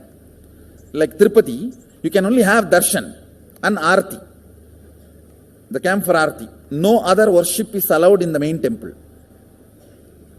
Because 12 Abhishekam is going to happen, 12 Kala Abhishekams. So continuously the rituals will be going on. People can have only darshan. They will not be able to involve themselves in any ritual. Other than darshan, nothing else will be allowed. So all the archana, all the other offerings, like people will offer the archanas and other, everything will be done to the Utsava Murti, which will be kept in the Balalayam, the present Balalayam, present structure. So people can spend time here. That will be more like a main darshan. This will be like energy darshan, where you can give letter, get response. So by next year, the Balalayam will be ready. So 2019 full year, I will be conducting the programs and everything. 2020 will be the one full year Padayatra, walking. From next year Jayanti, means 2019's Jayanti to 2020's Jayanti, full year. Jayanti to Jayanti will be Padayatra. Before that, we will make 10,000 people power manifestors. It will be sannyasi, brahmachari, grihastha, all put together. 10,000 people will be walking. What a scene it will be. I think that is the only way the revival of Sanatana Hindu Dharma can be done. I need to get into the ground where people can see me, where they are living. I can't be waiting for people to come where I am living. Now I am sitting in one place to prepare these 10,000 people and make this science completely user-friendly. For that only I am sitting and working. So I have given 2 years for me now, 2018 and 2019.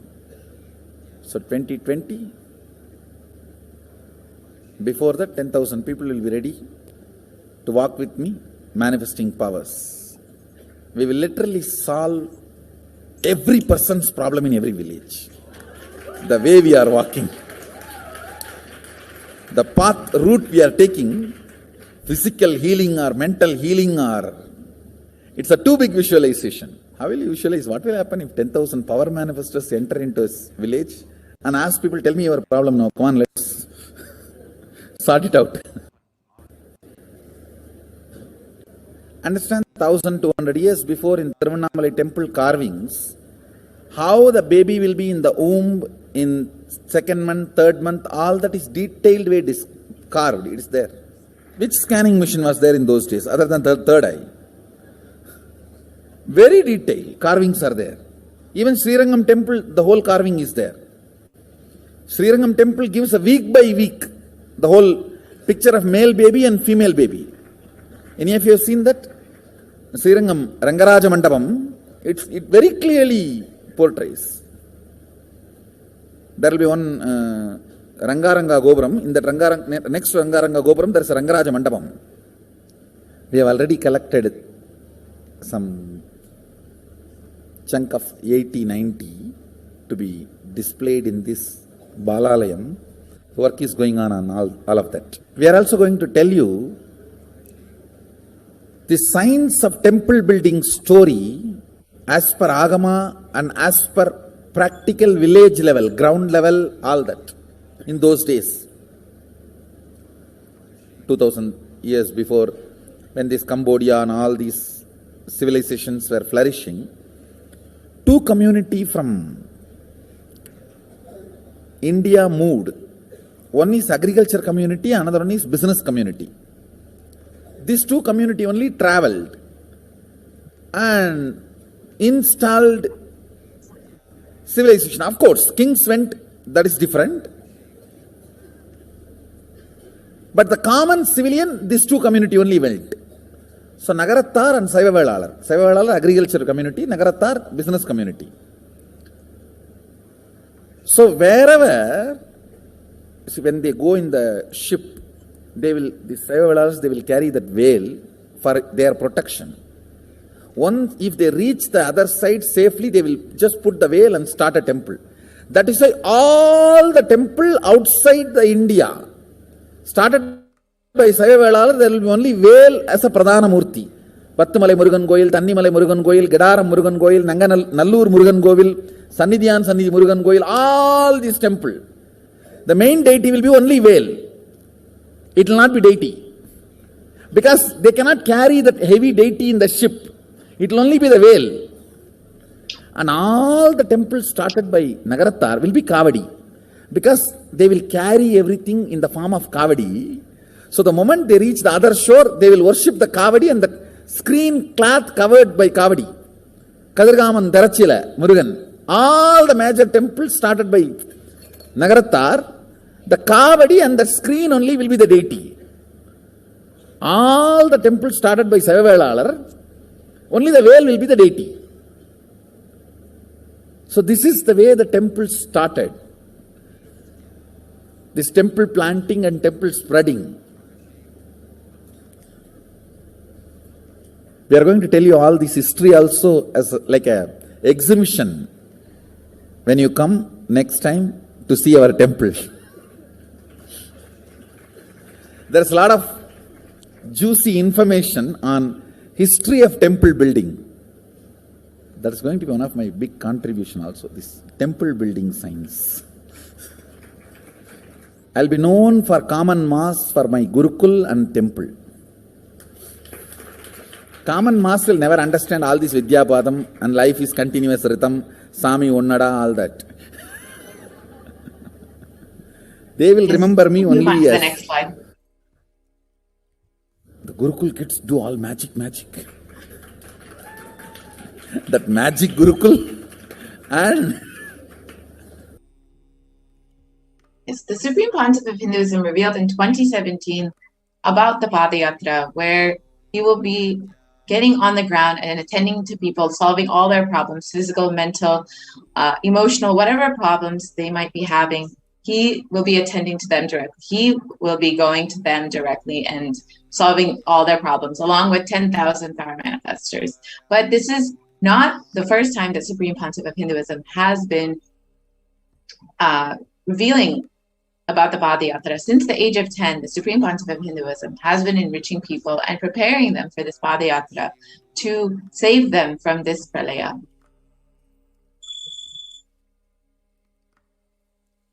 And from that age, the Supreme Pontiff of Hinduism has been enriching and initiating the masses into enlightenment through powerful discourses, initiations, and darshans. And here are just some examples of those programs. On November 16th and 17th, 2005, on November 19th, 2005, where the Supreme Pontiff of Hinduism initiated thousands of people into the science of enlightenment. On the 21st of November 2005, as you can see, thousands of people. Again in 2005 in Namakkal.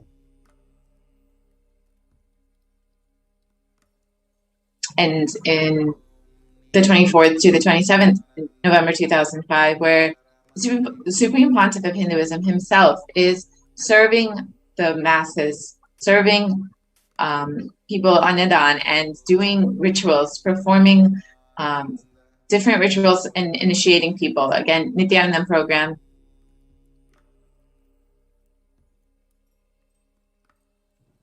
And here are photos of the Birth Star celebration in December 2005.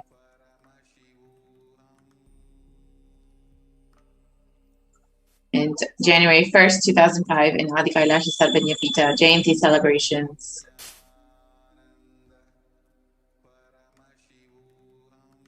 The 4th of January 2006 in Tiruvannamalai, Jayanti celebrations again.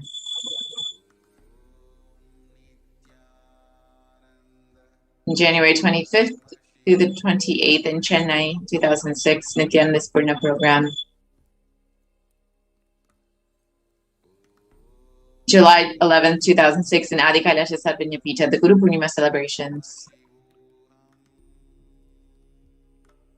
And Bhakti Spurna program, where you can see how many people have been touched and enriched by the Supreme Pontiff of Hinduism and his teachings. Yeah, Dhyana Spurna program, Little Ananda's program, the Saptayagam in July 2006 in Salem. More photos of the Saptayagam where 1,008 homas were performed. And the Supreme Pontiff of Hinduism himself performing the homa. More photos of the Saptayagam in 2006. And here are more photos of this Nithyananda Spurna program in Adi Kailasha Sarvanyapita in July 2006. And Nithyananda Spurna program again in Salem in 2006. And you can see how many people are receiving his initiations and discourses. However, the anti-Hindu elements have made it nearly impossible for the Supreme Pontiff of Hinduism to be doing the re-energizing process by driving the Supreme Pontiff of Hinduism out of India. So what is the solution for this? Devi herself revealed the solution on the 31st of May 2021.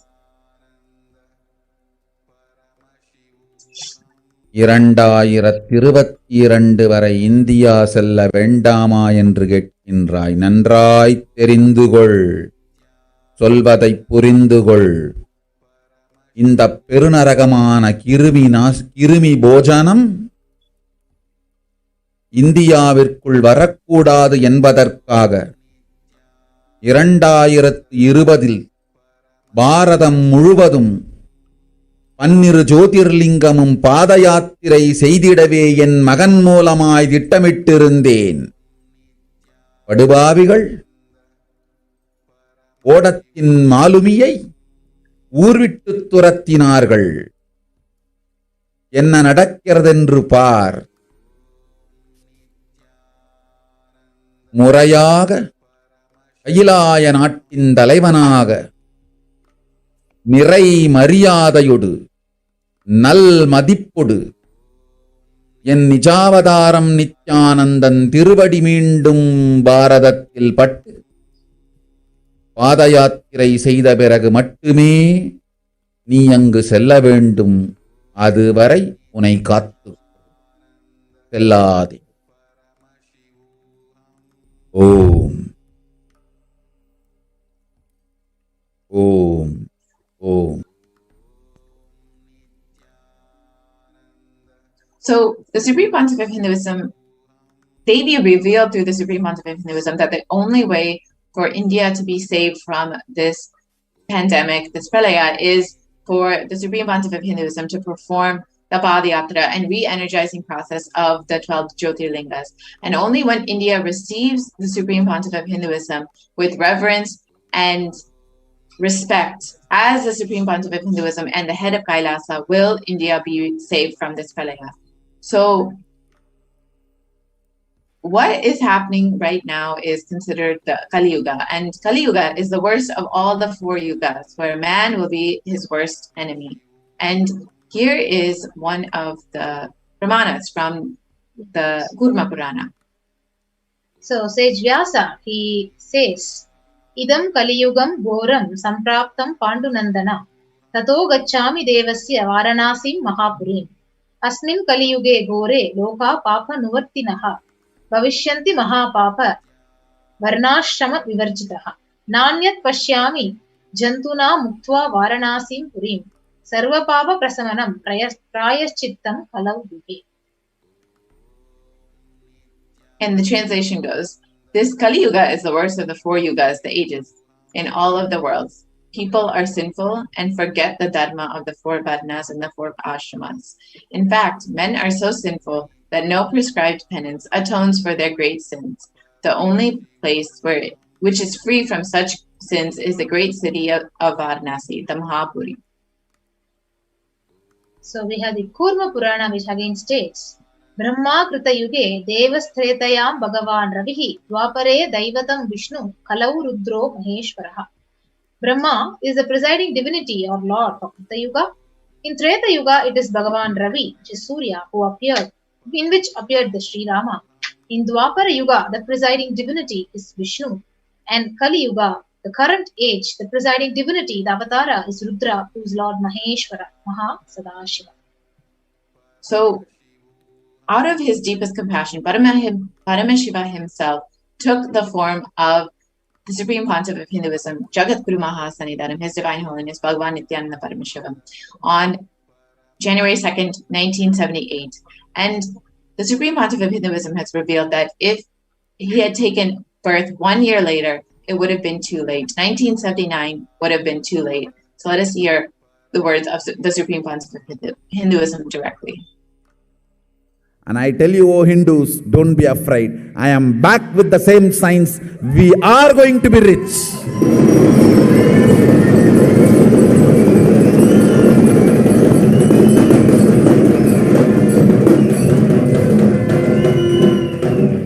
It is not lost. Just the last minute climax. Before it was going to be put off, have happened.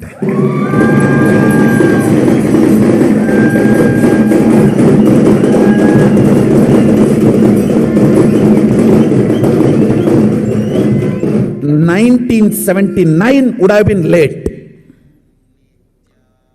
1979 would have been late. If I had time, I would have sent only ambassadors. Because no time, I have to get up and come directly.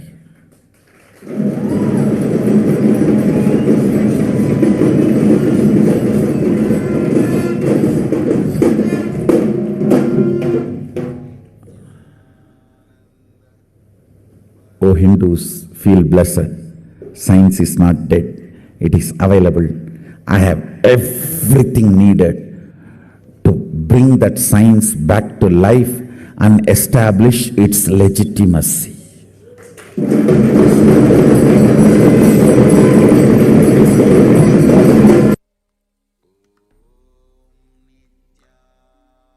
So the Avatar's advent on planet Earth was to protect the world from this great cosmic deluge and bring them to the new age, the Satyuga, and give them the superconscious breakthrough.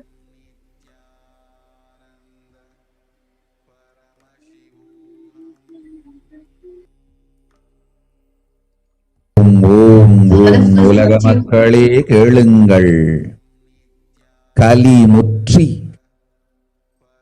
கலி கழிந்து புதுயுகம் சத்தியயுகம் புறப்பட வேண்டிய காலம் வந்ததனால் வந்திருக்கின்றது இந்த பெரும் பிரளயம்.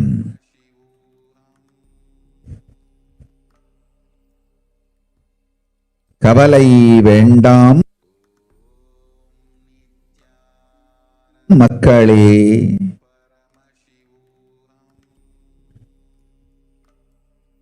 நித்யானந்தன் வடிவம் தாங்கி நாமே இங்கு வந்திருக்கின்றோம். நித்யயுகம் செய்வோம், நித்யயுகம் சத்யயுகமாய் மலரும் இங்கு. ஆனந்தமாக இருங்கள்.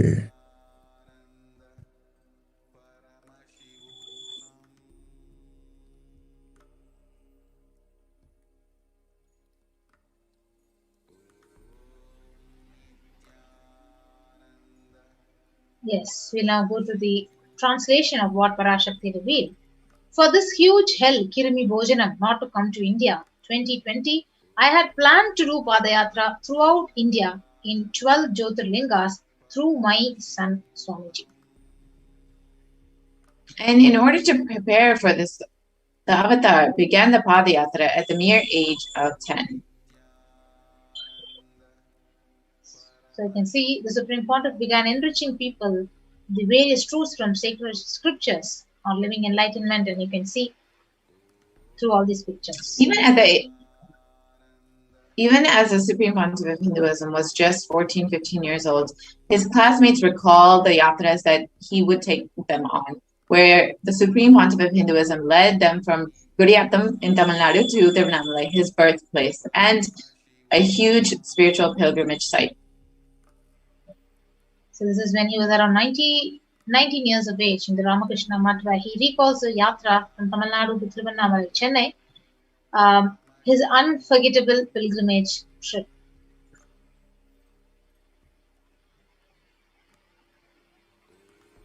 And the Supreme Pontiff of Hinduism continued walking the length and breadth of India to enrich and enreach more and more people and prepare each one until the Supreme Pontiff of Hinduism founded the international mission, the Nithyananda Sangha, to revive Kailasa internationally on December 31st, 1999. So this is where the Supreme Pontiff of Hinduism first established the Kailasa in Tiruchengodu, Tamil Nadu on the April 14th, 2001. In 2003, the Avatar continued his Vijayatra all over the world to enrich more and more people from various backgrounds.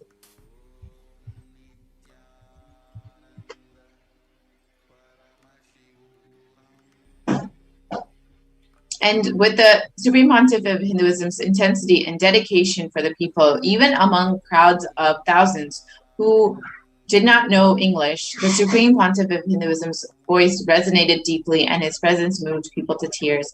Here are photos of the Supreme Pontiff of Hinduism in Guadeloupe and Brazil, where the population mostly did not speak English, yet they were so connected. So in 2004, yes, ma'am, please continue. Yes, you can go ahead. In 2004, the Avatar led his disciples on the first Himalayan Yatra, where they visited temples, and the Supreme Pontiff of Hinduism delivered satsangs and initiated them into the superconscious breakthrough. So subsequently, the Avatar personally organized and led yatras yearly and guided individual souls, not just to physical spiritual sites, but supernal spiritual realms. In 2006, the Padayatras were taken to the next level, where the Supreme Pontiff of Hinduism started the Kodikan Radha Yatra, with crores participating and impacted by Nithyanandeshwara and Nithyanandeshwari, who traveled from city to city. So now we'll be watching the clip from Kodikan Radha Yatra, which Supreme Pontiff himself had led.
And the Kodikan Radha Yatra culminated with the consecration and inauguration of the Garba there for Nithyanandeshwara Paramashiva, Nithyanandeshwari Parashakti, and the Swayambhulinga in Adi Kailasha Sarvanyapita in Bangalore. And as you can see, photos of the Supreme Pontiff of Hinduism performing Abhishekam. So you can also see the deities were energized as Archavataras to radiate the energy of Paramashiva, Parashakti, to create the Adi Kailasa Sarvanyapitam, as a ship to save humanity from the upcoming pralaya. And here are some of the spiritual energy centers in India created as a safe haven for the great cosmic deluge. Kailasa in Tirchangood, Adi Kailasha Satpanyapita, and Kailasa in Hyderabad. So now in 2008, the Avatar created the ship, the Nithyananda Vaidya Sarovar, the Ananda Linga. And now we can watch the video clip how Supreme Pontiff himself is conducting the Rudra Abhishekam.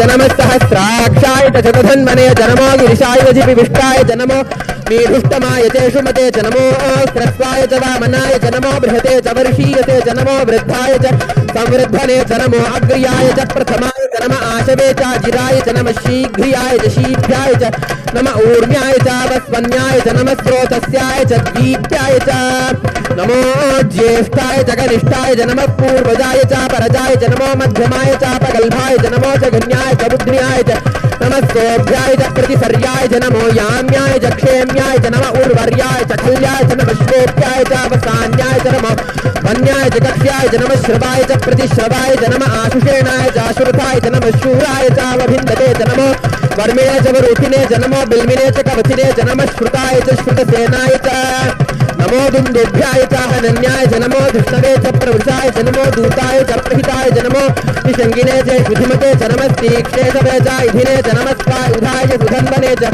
नमस्कृत्याय च पथ्याय च नमः काट्याय च नीप्याय च नमः सूत्याय च सरस्याय च नमो नाद्याय च वैशन्ताय च नमः कूप्याय च भट्याय च नमो वर्षाय च नमो मेघ्याय च विद्युत्याय च नमः ईर्ध्याय च तप्याय च नमो वात्याय च रेश्म्याय च नमो वास्तव्याय च वास्तुपाय च ओम नमः सोमाय च रुद्राय च नमः ताम्राय च अरुणाय च नमः शंगाय च वशुपतये च नमः उग्राय च भीमाय च नमो अग्रे वधाय च दूरे वधाय च नमो हन्त्रे च हन्यसे च नमो वृक्षेभ्यो हरिकेशेभ्यो नमस्ताराय नमः शम्भवे च मयोभवे च नमः शंकराय च मयस्कराय च नमः शिवाय च शिवधराय च नमस्तीर्थ्याय च कूल्याय च नमः पार्याय च वार्याय च नमः प्रतरणाय चोत्तरणाय च नमः आतार्याय च लाद्याय च नमः षष्ट्याय च फेन्याय च नमस्तिकत्याय च प्रवाह्याय च नमः ईरण्याय च प्रपथ्याय च नमः किगंशिलाय च क्षेणाय च नमः कपर्दिने च पुनस्तये च नमो गोष्ट्याय च गृह्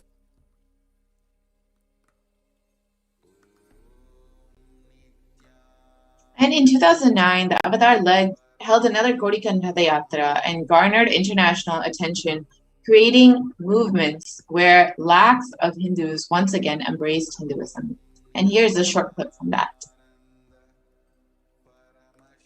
போல நின்பதம் கண்ட என் மனோ நித்ய சத்குரு நித்ய சத்குரு நித்ய சத்குரு நித்யனே நித்ய சத்குரு நித்ய சத்குரு நித்ய சத்குரு நித்யனே நின்முகம் நீ இணைந்து இங்கு நிர்மலமாகவே ஆனதே இதய சக்கரம் அனகதமும் இனிமையோடு திறந்ததே நித்ய சத்குரு நித்ய சத்குரு நித்ய சத்குரு நித்யனே நித்ய சத்குரு நித்ய சத்குரு நித்ய சத்குரு நித்யனே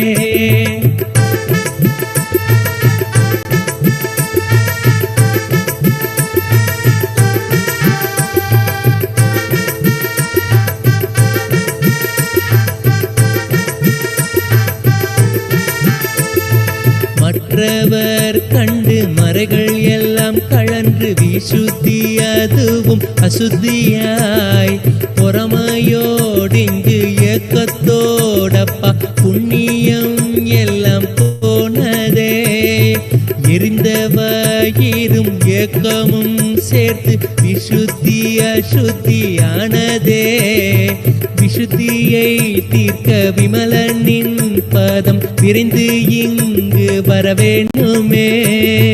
நித்ய சத்குரு நித்ய சத்குரு நித்ய சத்குரு நித்யனே.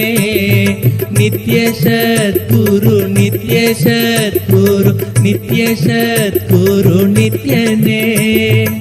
ஆமை பூகுந்த எண்ணகந்தினை பொறாமை பூகாது காக்கவே.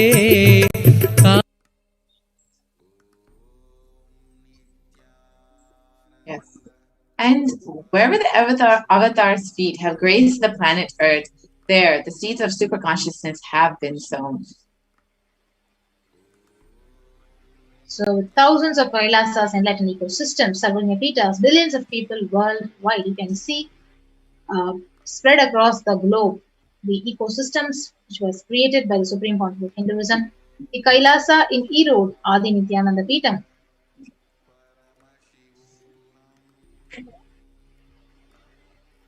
The Adi Kailasa Sarvagnapitam in Bangalore in India. You can see Kailasa in Tiruvannamalai, Kailasa in Columbus, Ohio, which was installed on the 14th of April 2007 by the Supreme Pontiff of Hinduism.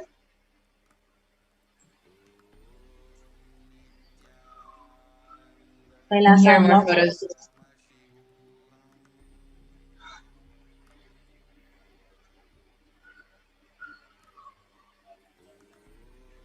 And Kailasa in Los Angeles again, which was directly energized by the Supreme Pontiff of Hinduism. Yes, we can see Kailasa in San Jose, which was inaugurated in 2009 by the Supreme Pontiff of Hinduism.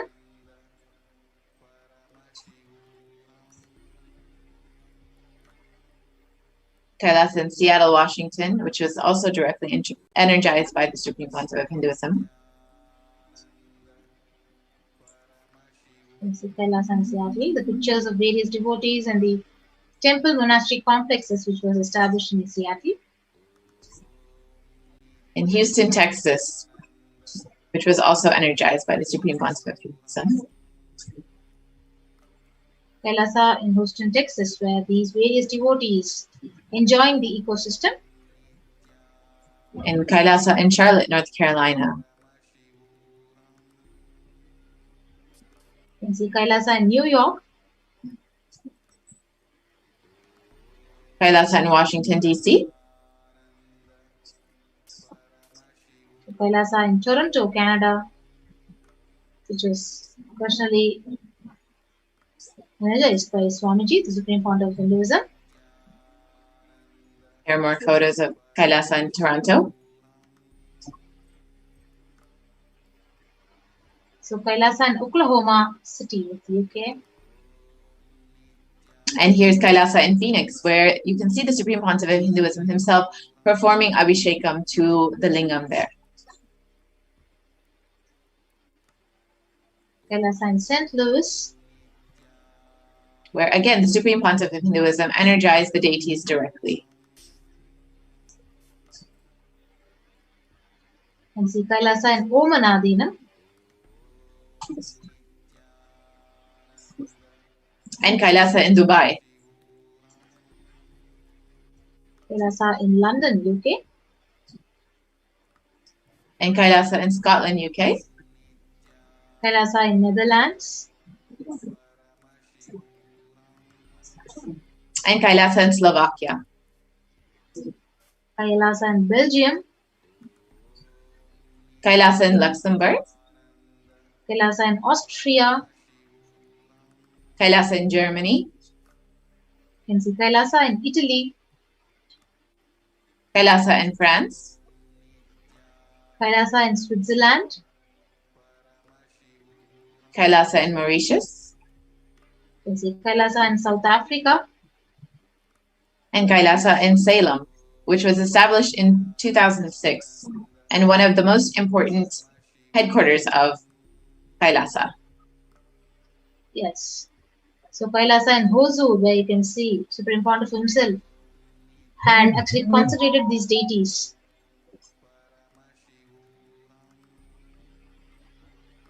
And Kailasa in Putnam. You can see Kailasa in Varanasi,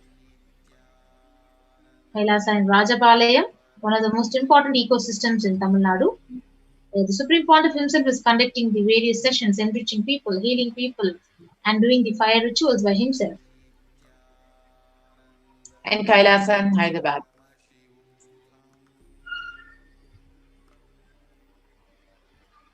And Kailasa in Gujarat, the Yogini Sarvatnyapita.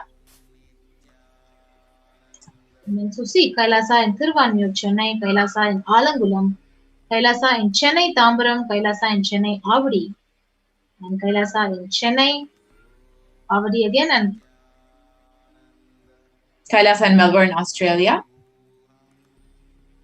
You can see Kailasa in New Zealand. So various ecosystems which was actually established by Supreme Pontiff Hinduism directly and energized and reviving the Sanatana Hindu Dharma. Kailasa in Singapore, which was established in 2006. You can see the various pictures from the Kailasa in Kuala Lumpur in Malaysia. And Kailasa in Guadeloupe, South America.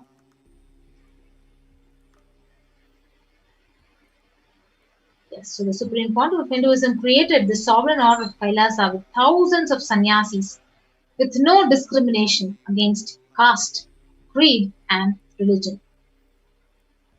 And the Supreme Pontiff of Hinduism has initiated and healed thousands of people and given them the initiation of spiritual healing to actively heal people around the world.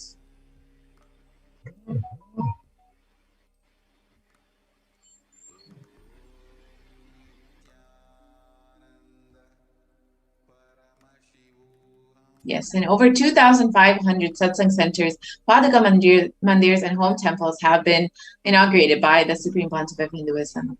The Avatar has inspired millions to reclaim their Hindu-centric freedom, with thousands of padayatras conducted worldwide across the Hindu diaspora, honoring the hard work of the Supreme Pontiff of Hinduism and the revival of Kailasa, while the Supreme Pontiff of Hinduism silently prepared each being for what was to come in the future.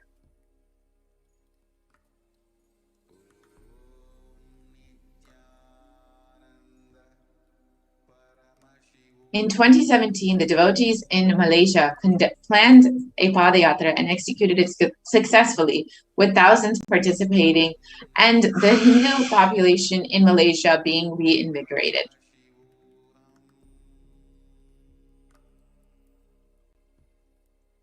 For every major festival, devotees from all over the world have done padayatra out of their sincere devotion and love for the Avatar.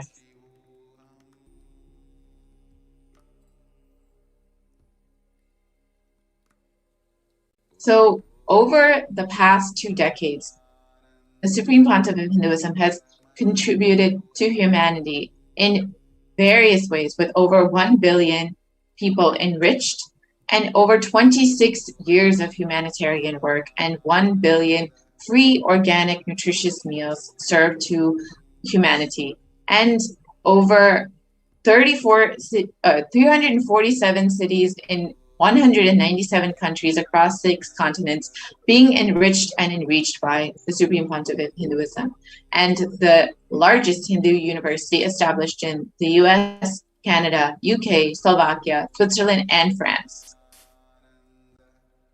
Yes.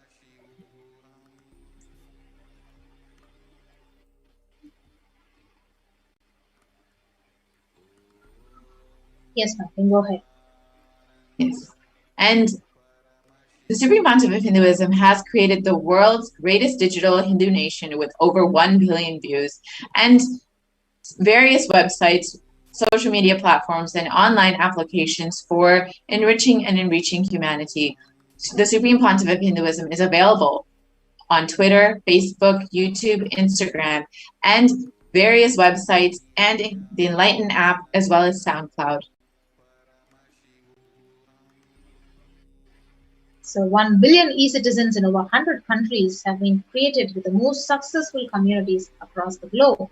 You can see in the map where the various ecosystems and e-citizens have been created across the globe by the Supreme Pontiff of Hinduism.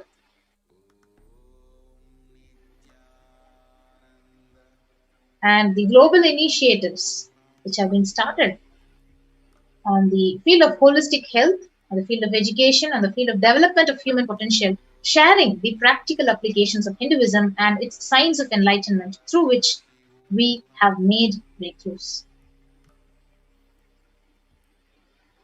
And through foreign aid, the Supreme Pontiff of Hinduism has been enriching people, with the United Nations with over 108 humanitarian charitable initiatives. And the Supreme Pontiff of Hinduism has spearheaded the Sovereign Religious Order of Kailasa and established a strong diplomatic network through the 73 orders of the Sovereign Religious Order of Kailasa, and has provided national, international governments and organizations of relationships with them over the past 26 years, and administered humanitarian projects aligned with the world's needs all over the world. And you can see this 26 years of achievements in the various fields of global peace, education and children inequality, women equality, and the environment. So through the Sri Kailasa Uniting Nations, the Supreme Pontiff has been reviving Hinduism in these various aspects and various perspectives. And the Supreme Pontiff of Hinduism is most known for the Gurukul system, providing free education in over 150 countries, with Nithyananda Hindu University being the world's largest Hindu university, with over 487 extended campuses in 150 plus countries. And the Supreme Pontiff of Hinduism has offered free education to 20 million children and youth, with over 7,000 courses. And you can see Kailasa, with the vision of no hungry home, has initiated multiple services including annadans on organic agriculture, and we have offered 1 billion plus free meals and literally continuing. And the Supreme Pontiff of Hinduism has served free food in over 197 countries, in all the countries across the globe. Yes, so you see 5 out of 10, so 3.5 billion people don't have access to safe medical care. So Kailasa has availed free medical services for millions of people through free medical camps with high quality medicines and professional doctors. 108 kriyas, the yogic techniques offered for free for care and cure of various disorders and diseases. In pregnancy, a program launched to help women in having safe, painless pregnancy and enlightened child. Spiritual healing services offered in 1,008 plus Kailasas across the globe.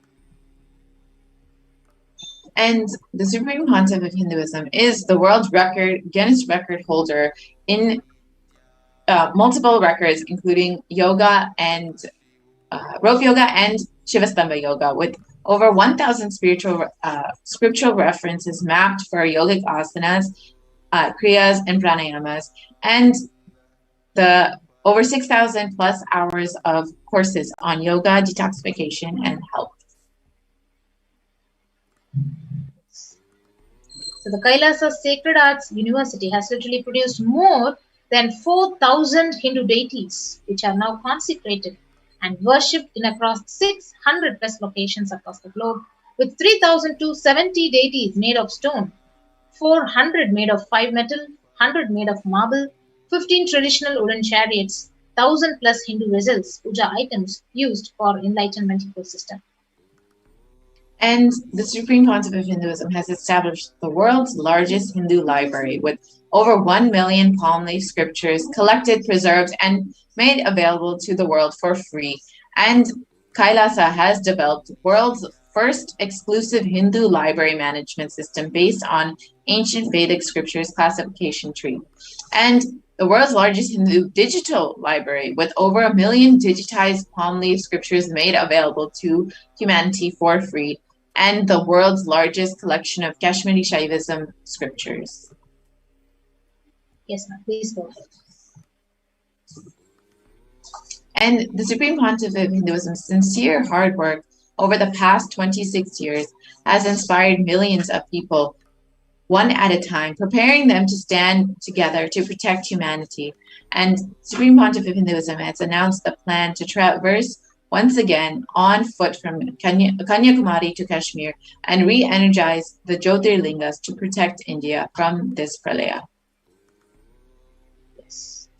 So in 2018, to begin re-energizing of these various energy centers, the avatar, he began visiting temples. And you can see in the various pictures. While the avatar was working hard to protect India from the great destruction, the anti-Hindu militant forces tried their best to halt the avatar's mission from 2006 with various attacks and persecution, assassination attempts, and lawfare. So after years of pouring energy into the making of the only ship that would save humanity, the captain was literally driven out of the ship. And the militant anti-Hindu forces followed the Supreme Pontiff of Hinduism for 2 decades, initiating the deadliest and most brutal attack against a single Hindu leader.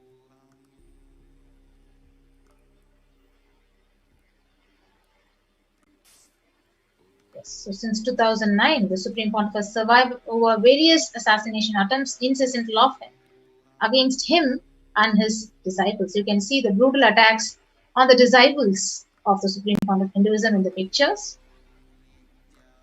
And the media, entirely owned by the anti-Hindu nexus, have never given a chance for the truth to come out, and caused the illegal arrest and third-degree torture in the hands of the police for the Supreme Pontiff of Hinduism. So literally 14,000 hours of hate speech flooded in the media, broadcasted to incite hate and assassinated the Supreme Pontiff of Hinduism. So you can see how His Divine Holiness was forced to go through the potency test, and defamation of character continues. And anti-Hindu leads the paid media, it attempts to mislead humanity.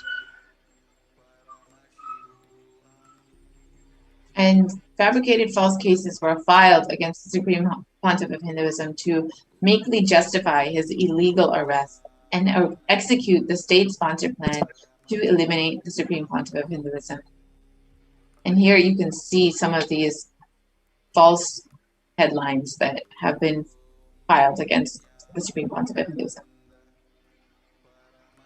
Yes. So now, we will be moving on to the next segment of this program after a short break.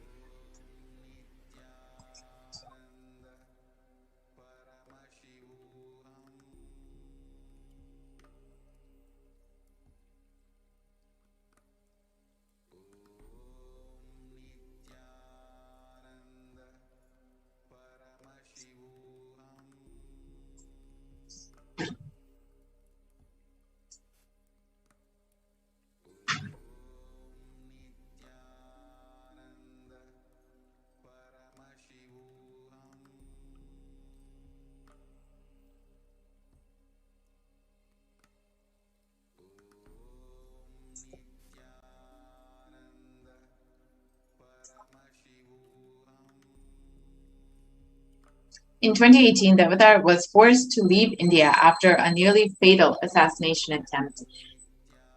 And due to this, the 2020 Padayatra was never able to be done. The re-energizing process of the 12 Jyotirlingas was never able to happen. And due to this, the pandemic has taken full force in India, and India is suffering from this great pralaya.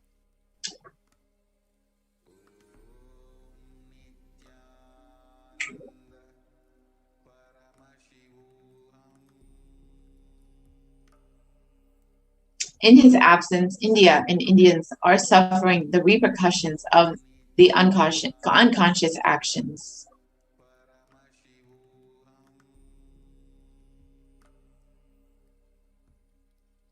In the Puranic age, the whole kingdom of Ayodhya suffered with the economic meltdown, death of cattle and crops, and the inconsolable depression when Lord Rama left for 14 years in exile.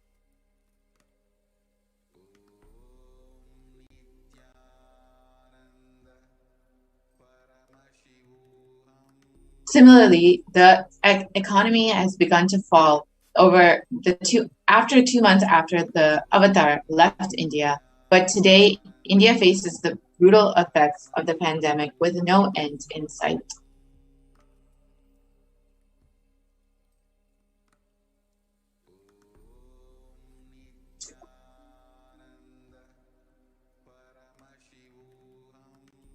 And despite being driven out of the country, the Supreme Pontiff of Hinduism continues to be the last hope for humanity and India by continuously enriching, healing, initiating, blessing, and giving boons to the people.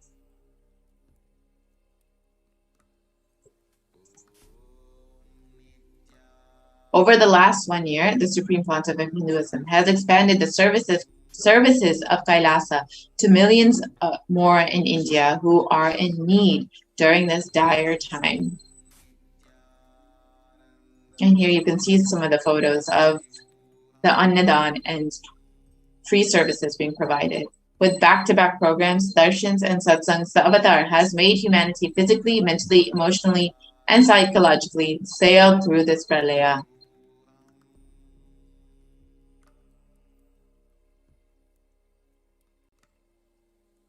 And when the whole world has closed its doors to India, the Supreme Pontiff of Hinduism has opened the campuses of Kailasa for Indians in desperate need of protection with multi-layered quarantine. And here you can see photos of some of the beings, the blessed beings, who were able to seek protection in Kailasa.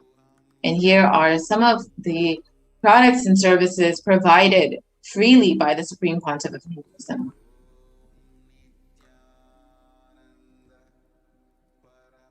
And here are photos of the homegrown food that the Supreme Pontiff of Hinduism is providing for the people of Kailasa.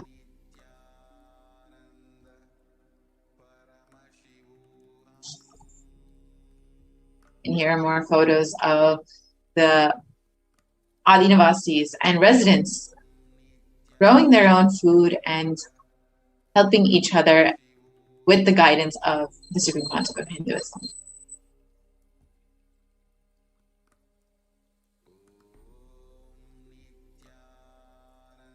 And as shared in the Guru Gita, salutations to the Guru, whose 2 lotus feet remove the pain of duality and who always protects one from calamities.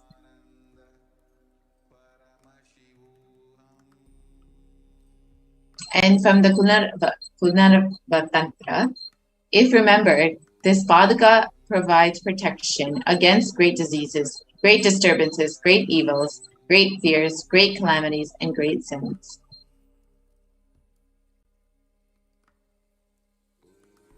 There comes death in forsaking.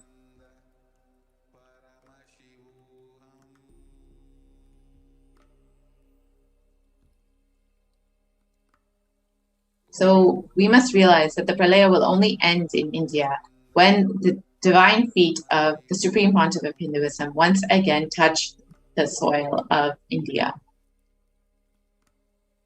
The people, the media, the government, everybody needs to realize this. The decision makers must come to this realization. Only then India can be saved from this pandemic. We must realize that the pralaya will end in India only when the divine feet again touch the soil of Bharat.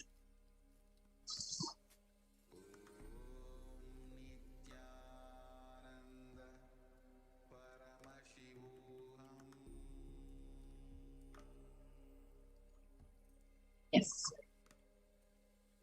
And the media should also come to this realization.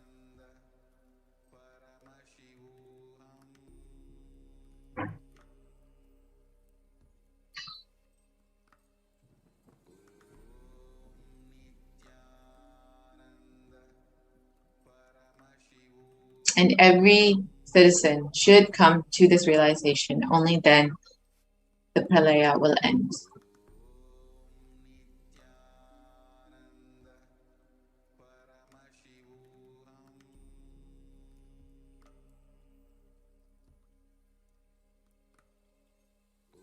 So it is in our hands to make this happen. Share these truths from Devi Parashakti and enrich the world with these great truths so they can be saved from this pralaya, and the Supreme Pontiff of Hinduism can once again revive Hinduism and save humanity from this pandemic.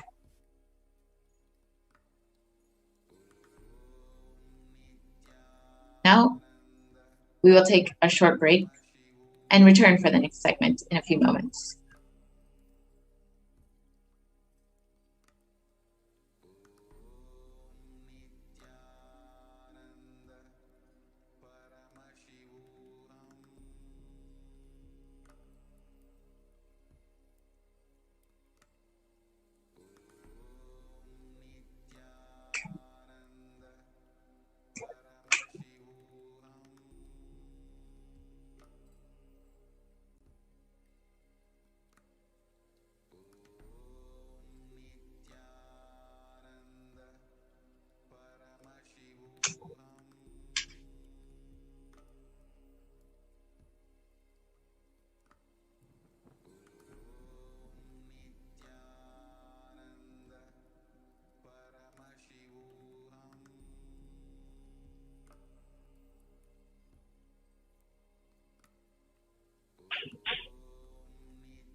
So you can take a few moments to share this on all the social media platforms, Facebook, Twitter, Instagram.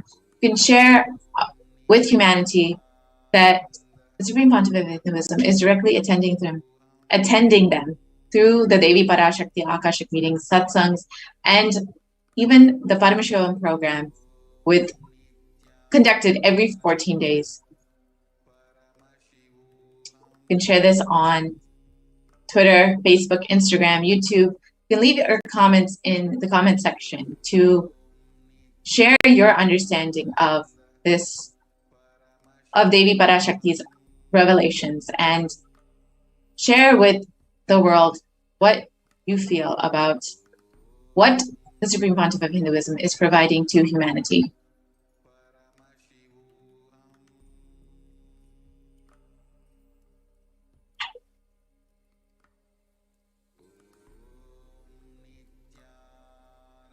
And as the Supreme Pontiff of Hinduism has shared, Devi Parashakti Akashic readings will once again be starting soon. So if you have questions, boons, prayer requests, blessings requests, anything that you need, you are more than welcome to ask your questions to Devi Parashakti herself through the various platforms available on social media.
Just be alive for next 3 years. Don't die within next 3 years.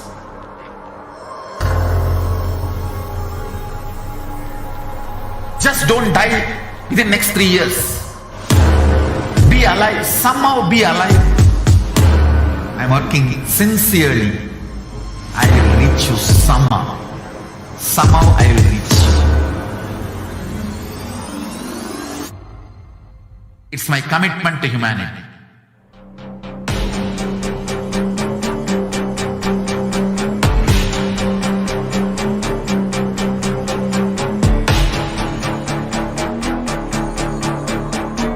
Just don't die within next 3 years. I will reach you wherever you are, whichever corner of the world you may be.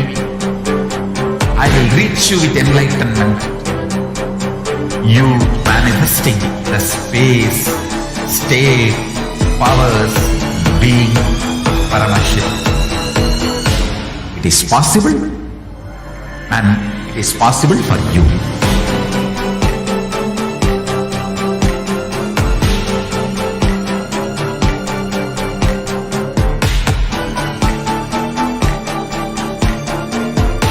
Shiva will reach you with enlightenment science. I know he is going to do the job. Just be alive for next 3 years. Nothing else. Just be alive for next 3 years. Don't die within next 3 years.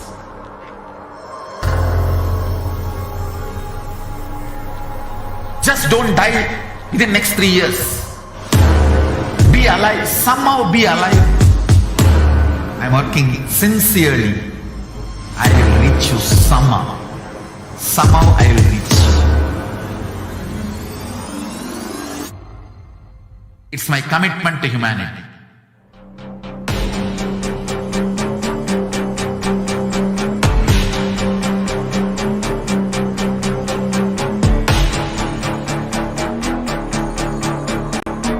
Just don't die within next 3 years.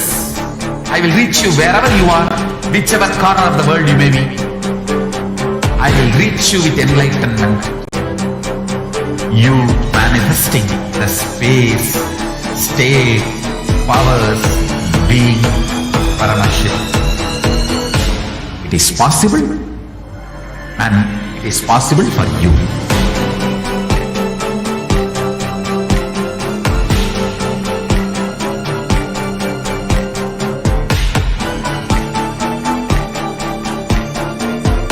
Shiva will reach you with enlightenment science. I know he is going to do the job. Just be alive for next 3 years. Nothing else.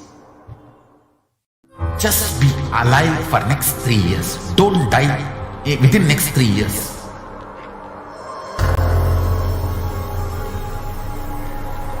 Just don't die within next 3 years. Be alive. Somehow be alive. I'm working sincerely. I will reach you somehow. Somehow I will reach you. It's my commitment to humanity.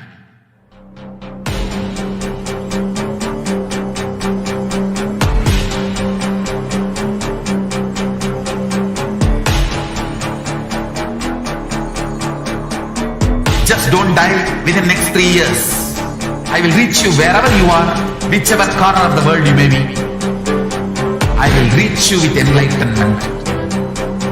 You manifesting the space, state, powers, being, Parashakti. It is possible, and it is possible for you.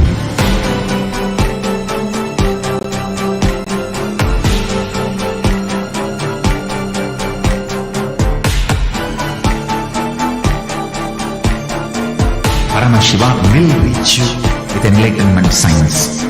I know he is going to do the job. Just be alive for next 3 years. Nothing else. Just be alive for next 3 years. Don't die within next 3 years.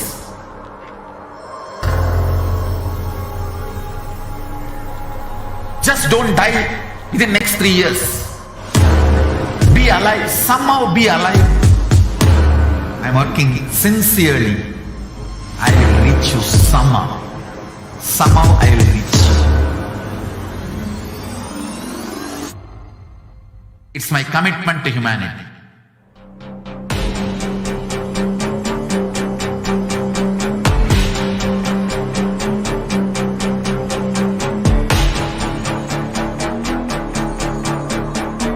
Just don't die within next 3 years. I will reach you wherever you are, whichever corner of the world you may be. I will reach you with enlightenment. You manifesting the space, state, powers, being, Parashakti. It is possible, and it is possible for you.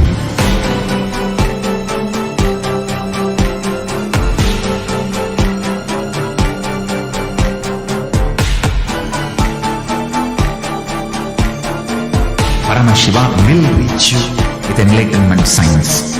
I know he is going to do the job. Just be alive for next 3 years. Nothing else. Just be alive for next 3 years. Don't die within next 3 years.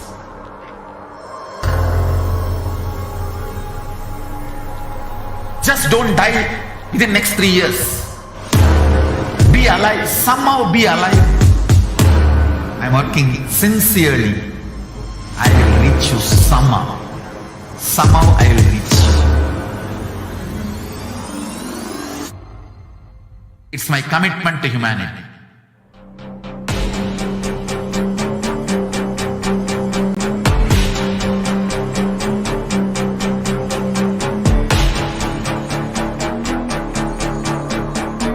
Just don't die within next 3 years. I will reach you wherever you are, whichever corner of the world you may be. I will reach you with enlightenment. You manifesting the space, state, powers, being, Parashakti. It is possible, and it is possible for you.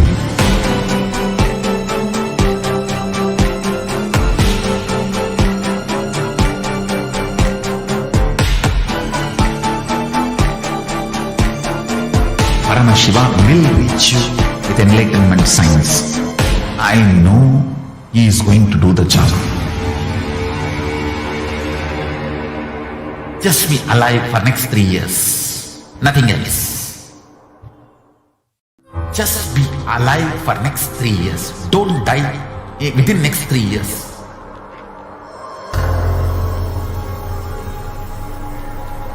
Just don't die within next 3 years.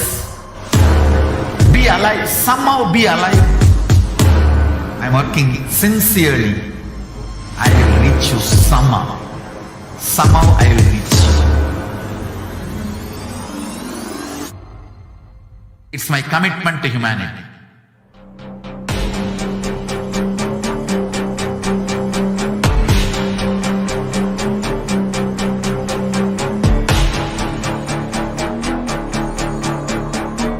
Just don't die within next 3 years. I will reach you wherever you are, whichever corner of the world you may be. I will reach you with enlightenment. You manifesting the space, state, powers, being, Parashakti. It is possible, and it is possible for you.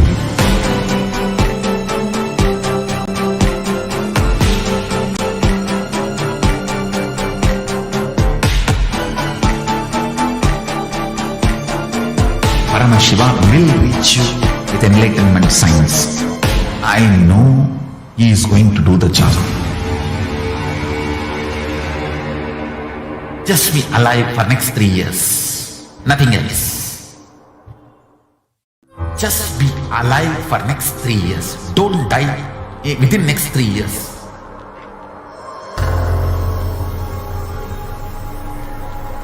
Just don't die within next 3 years.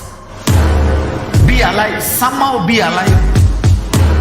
I'm working sincerely. I will reach you somehow. Somehow I will reach you. It's my commitment to humanity.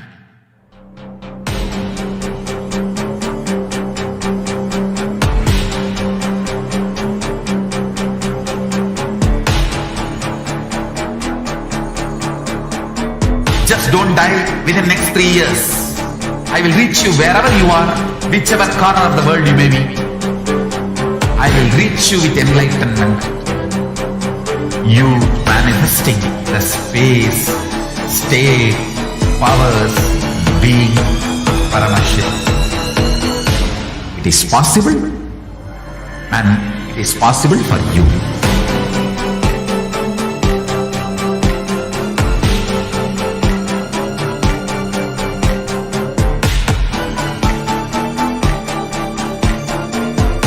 Shiva will reach you with enlightenment science. I know he is going to do the job. Just be alive for next 3 years. Nothing else. Just be alive for next 3 years. Don't die within next 3 years.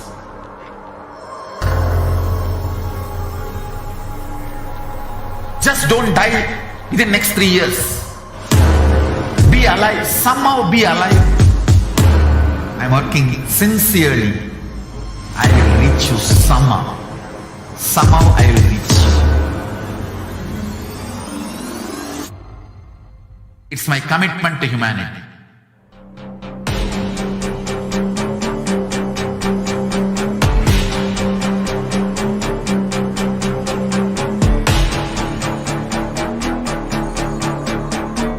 Just don't die within next 3 years. I will reach you wherever you are, whichever corner of the world you may be. I will reach you with enlightenment. You manifesting the space, state, powers, being, Parashakti. It is possible, and it is possible for you.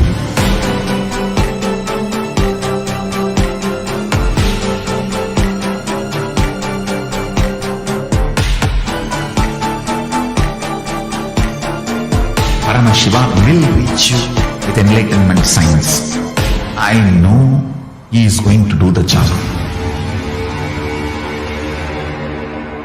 Just be alive for next 3 years. Nothing else.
What I mean by the word E-Kailasa, listen intensely.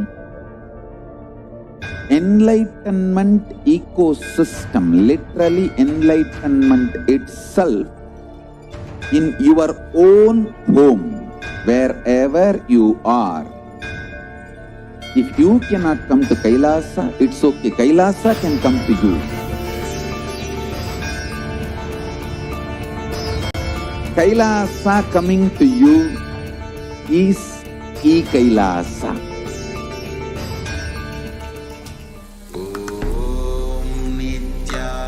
Nithyanandam.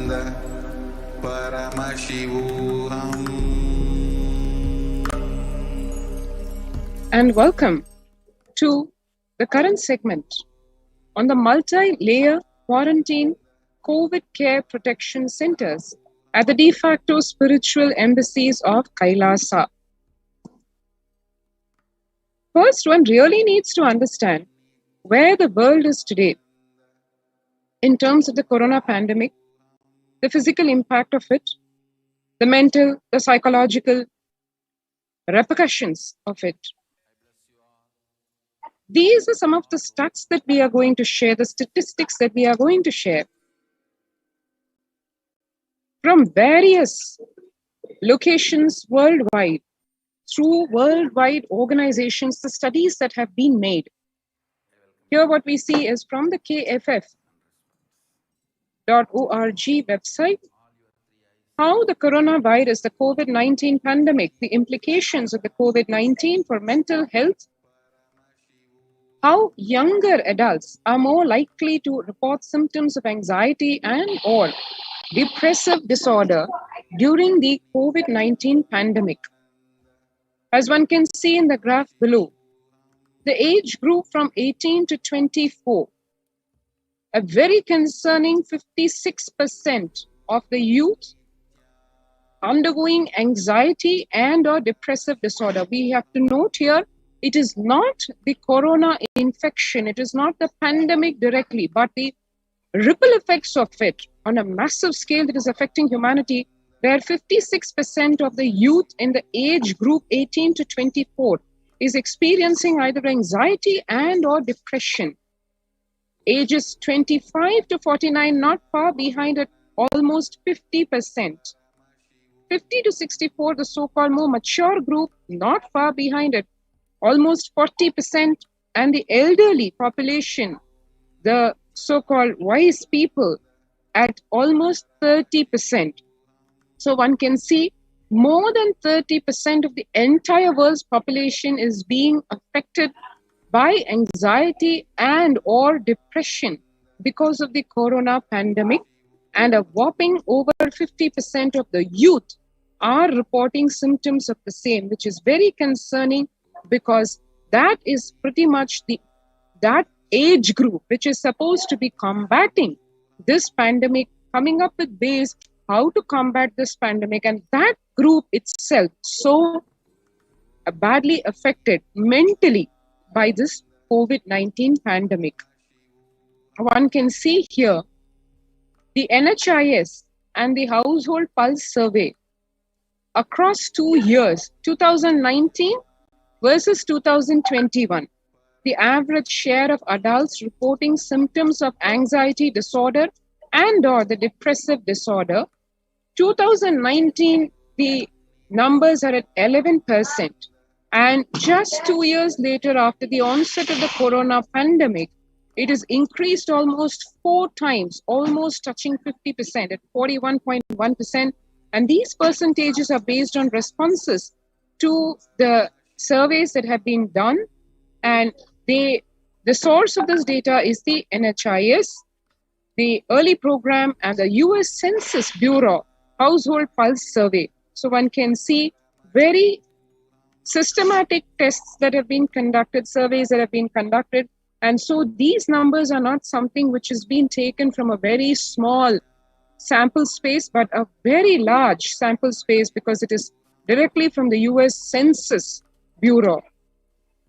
Similarly, over here, one can see again the share of the adults facing mental issues, and one can see from the HR perspective, when the company's hrexecutive.com has published this, where a survey has been conducted about how employees feel more than half the time at work. And it is very alarming, very concerning that 34% of employees feel tired, 34% feel stressed more than half the time at work. 27% feel burnt out, 22% feel discouraged, 19% feel distracted, and 17% feel depressed. Now, that's not what we call a healthy work-life balance or a healthy work life in its absolute sense, because here we are no longer talking about what workplace effectiveness is all about, which is feeling fulfilled, ambitious, career-oriented, successful. None of these are the keywords over here. In fact, it is on the opposite hand.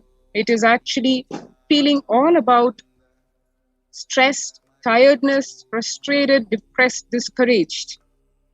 So that's what the world is seeing today just because of the COVID-19 pandemic and the results from therefrom. And here one should really understand the levels at which stress is affecting just one singular continent.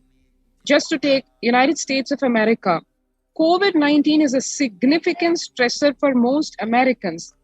And the US government, the American Psychological Association, has declared COVID-19, the stress resulting therefrom, to be a national mental health crisis.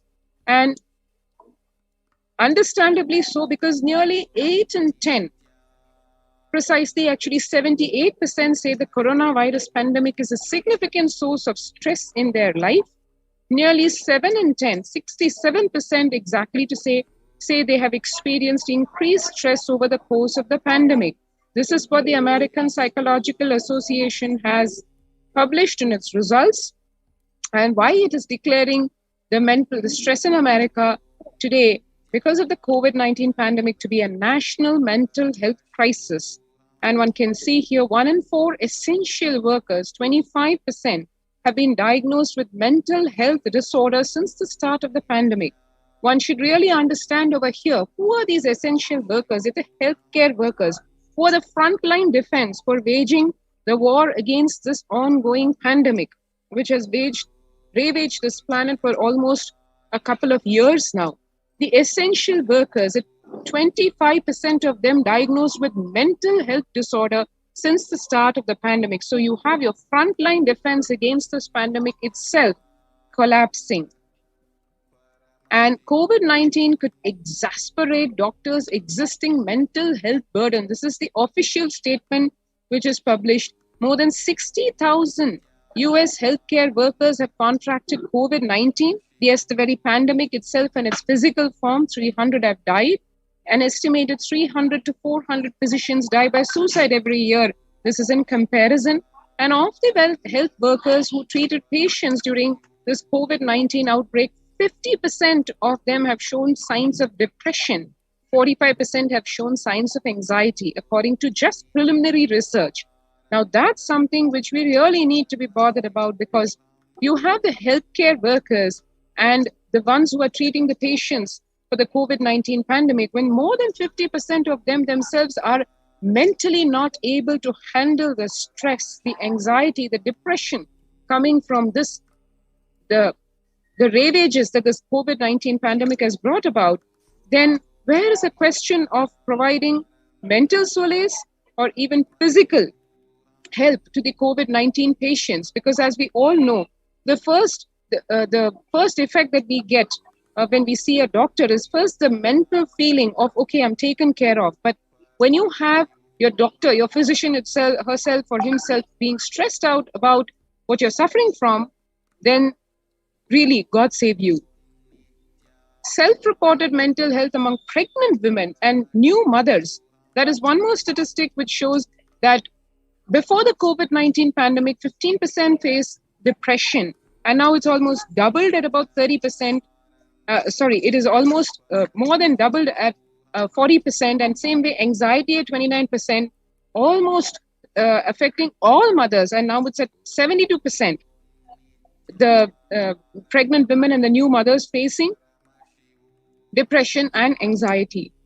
So if we see just geography-wise, more people in Bangladesh, to take one country, for instance, died from suicide in the last year than those that were killed by the coronavirus, according to a new study by the Archer Foundation. Bangladesh reported 70% more deaths from suicide than COVID-19. This is exactly what the Supreme Pontiff of Hinduism, Jagadguru Mahasannidhanam, His Divine Holiness Bhagavan Nithyananda Paramashivam, has been saying even before the start of this pandemic, when he had warned about this pandemic that is going to bludgeon planet Earth literally, when he had said that it is not just going to be the physical impact of this pralaya, of this pandemic, it is going to take its toll in multifarious ways. This is exactly what the world is seeing today, where the mental breakdown, be it because of the fear or the anxiety or the depression or just the suffocation of the quarantine, everything, humanity not being able to handle. And the figures speak for themselves, because 70% more deaths from suicide than from the corona pandemic itself. India accounts for 17.8% of all reported suicide cases. According to the National Crime Bureau, India reported 381 suicides daily for the year 2019. And one can see US cases of depression have tripled during this COVID-19 pandemic. One can see it is spanning across geographies, across continents, across races. This mental breakdown that humanity is facing, be it the United States or Asia. A large study finds a dramatic increase in the number of adults in the United States reporting symptoms of depression during the COVID-19 pandemic. The number of adults experiencing depression in the United States has tripled, according to a major study. Researchers estimate that more than 1 in 4 US adults now report experiencing symptoms of depression. Before the pandemic, only 8.5% of the US adults reported being depressed, that is clinical depression, and now it has risen to a whopping 25%, which is again more than, always it is showing as double, triple the numbers are being affected. That number has risen to 27.8% as the country struggles with COVID-19. One can see here burnt out statistics, the COVID-19's impact on mental health. 76% of US employees are currently experiencing worker burnout. 57% say worries about COVID-19 have been a contributing factor. 33% say worries about political issues have contributed to their burnout. So one can see here what used to plague the citizens of the United States before, possibly political issues, at 33% saying worries about the political issue, and now the whole thing has been taken over by just concerns about the COVID-19 pandemic and its effects on an individual level, on a societal level, on the economical level, on the psychological level.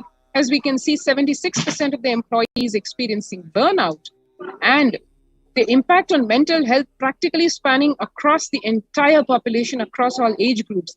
78% of the global workforce says the pandemic has negatively affected their mental health. 85% say their mental health issues are causing sleep deprivation, poor physical health, reduced happiness at home, strained family relationships, or isolation from friends. Now that's impacting family life, friend life, social life at all levels. 68% of the people would prefer to talk to a robo over their manager about stress and anxiety at work. Now that's not something which we've ever heard of pre-corona world, where almost 70% of the employees prefer to talk to a robo and not even to their manager about their concerns. 76% of workers believe their company should be doing more to protect the mental health of the workforce. Usually in a company, you have medical care, counseling, etc. But that is only for an exception. It is not the norm. And now, as we can see, if 76% of the workforce feels that mental health is something that the company should be addressing, it's become a norm rather than an exception, mental disorders. And young workers are hit the hardest because, as one can see here, the ages 22 to 25, almost everyone at 90%, 26 to 37 at 83%, 38 to 54 at 73%, and 55 to 74 at 62%. So one can see practically the entire workforce, all the way from ages in the 20s to their mid-50s. More than 75% of the workforce affected, and they feel that the pandemic has had a negative impact, a negative effect on their mental health directly. So these are just some of the statistics that we shared about how the world faces, whether it is medical care workers, healthcare workers, or employees, or workers at large, or people, or just youth across age groups. It has not left anyone. Literally, the pandemic has affected the entire globe in very many ways than one could even imagine, and which the Supreme Pontiff of Hinduism, Nithyananda Paramashivam, had warned over a couple of years ago, and still he is hearkening to human beings, and he is telling to one and all, join the COVID care protection centers if one wants to save one's life, which is the only priority till the end of this year, because we have not seen the lowest of this curve. We have not seen the worst of it all. It is yet to come with the onset of the third wave of the corona pandemic. So if you feel you're already stressed out about what the world is heading towards, if you're worried, if you're anxious, if you're depressed, or if you just want to protect yourself and your family from this COVID-19 pandemic in all its forms, be it physical or the mental impact, take the time now, register through the link below, https://kailasa.org/Kailasa Care. So let's take a few seconds now to register ourselves through this link so that one can exactly deal with this COVID-19 pandemic in the way it is meant to be, in the only way it is meant to be. That is, quarantine yourself in a multi-layer quarantine facility, because there's nothing called home quarantine which is going to work, as the governments themselves have admitted.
Hinduism, Sanatana Hindu Dharma, is a knowledge-based tradition. What was once passed on orally from time immemorial has in the last few thousands of years begun transmitted through written word in the form of palm leaf scriptures, books, and libraries. Only if you read the original Upanishads, Brahma Sutras, Bhagavad Gita, you will understand the reality, the truth, what I stand for. Jnanalaya, Grantha Samadhi, Hindu traditional library, has principles like books are the living representative of Saraswati and Dakshinamurti, meaning they express the authenticity of the truth. Centuries of history of discrimination, exploitation, dispossession, and colonialization have led to the loss of traditional knowledge. Traditional knowledge is under threat and is being misused and misappropriated. Indigenous people traditional knowledge have been developed over generations through daily life practices and a close understanding of local environments. It can offer valuable responses to climate change, food insecurity, reducing inequalities, and other challenges that we are trying to resolve. From the original 100 million source books of Hinduism, barely 20% remain today. Through Kailasa's Department of Enlightened Civilization, the Supreme Pontiff of Hinduism has committed his life to ensure preservation, protection, and transmission of the age-old, authentic, time-tested Hindu knowledge. The Supreme Pontiff of Hinduism ensures to not only protect the branches of knowledge that is remaining today, but also to revive this vast knowledge which has been lost over the years of genocide and persecution. The Rig Vedas, one of the fundamental source scriptures of Hinduism, expresses a concept known as Hiranyagarbha, or the universal womb. From the concept of Hiranyagarbha comes the understanding of space out of everything comes forth zero.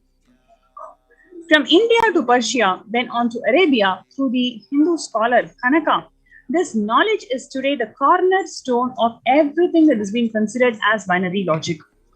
The traditional Hindu form of medical diagnostics and treatments, with its roots in Hindu scriptures and references in chapters of Rig Veda, it stands as the oldest living medicinal system still being used and practiced today. This includes the use of copper in medical instruments for its antibacterial properties and the use of Ayurvedic methodology in treatments for rheumatoid arthritis and osteoarthritis. Surya Siddhanta, an ancient Hindu literature detailing the science of astronomy, including the speed of light, distance from the sun, diameter of the earth, and the planetary orbitals, long before the recent understanding from the modern optics.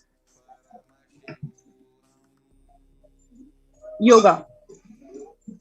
The age-old science and practice of yoga has direct reference and origin in Hindu Agamas, Patanjali Yoga Sutras, Yoga Pradipika, Rudramalayam of Uttaratantram, Gheranda Samhita, and countless other Hindu scriptures.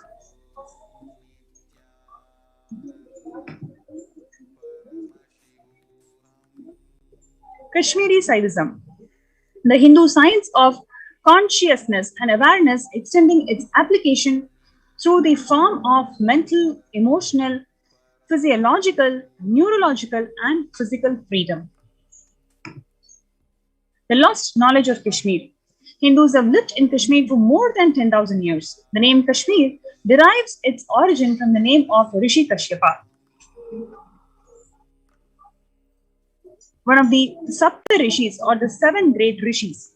Over the course of repeated and systematic genocide, persecution, and invasion, which continues to this date, Hindus were mercilessly killed and their knowledge burned to ashes. Today, Hindus in the Valley of Kashmir are less than 2% of the total population.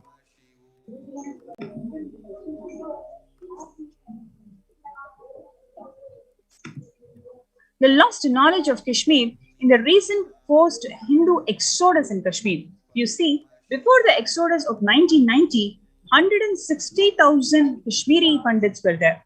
But in 30 years, in 2016, after the violent exodus that the Kashmiri Pandits who survived the whole exodus is just 2,000 to 3,000 people. With this, an unprecedented volume of Kashmiri scriptures, literatures, scholars, and saints have not only been lost forever, but continue to wither away to this date.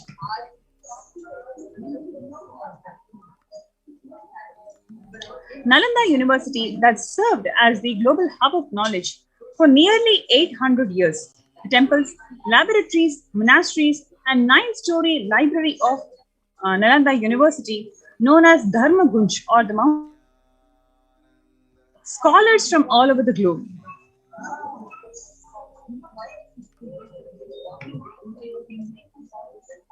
But such an university was burnt continuously for 6.5 months in 11th century. Thousands of students were murdered, thousands were beheaded, and then millions of manuscripts and thousands of sincere scholars who can never be replaced today. The Supreme Pontiff of Hinduism, Jagadguru Mahasanidhanam, His Divine Holiness Bhagavan Nithyananda Paramashivam has taken up the mission to revive the world's lost wisdom, ancient sciences, and indigenous knowledge traditions for the benefit of humanity through Kailasa's Nithyananda Hindu Library. From 2003 onwards, the Supreme Pontiff of Hinduism has been a source of continuous contribution to the preservation, protection, and transmission of knowledge in all its form through Kailasa's Nithyananda Jnanalaya, collection of 1 lakh plus physical literature on Hinduism, 4 lakh plus digital literature, more than 240 million pages of indigenous Hindu knowledge, collaboration with 5 traditional libraries, including the most ancient Hindu monasteries and preserved personal collections, over 3 terabyte yoga scriptures collected, world's largest collection of Saiva Siddhanta, world's largest collection of Kashmiri Saivism scriptures, and more than that, collection of 31,000 plus traditionally preserved palm leaf manuscripts and in-house palm leaf printing for translating digital literature into traditional palm leaf script. Thousands of recovered ancient scriptures were translated in a user-friendly way for modern man through more than 500 publications that are translated in 27 different languages.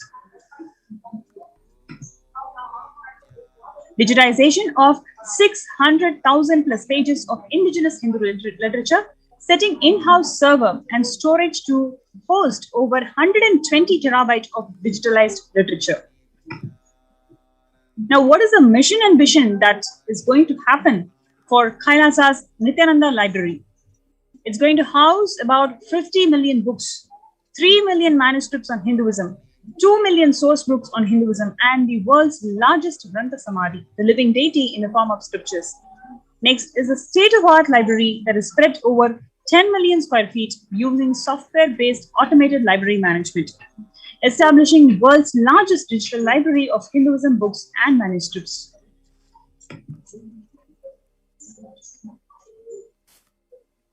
The Muhammad bin Bakhtiar Khilji burned the Nalanda University, which was burning for more than 6 months. Millions and millions of scriptures got destroyed.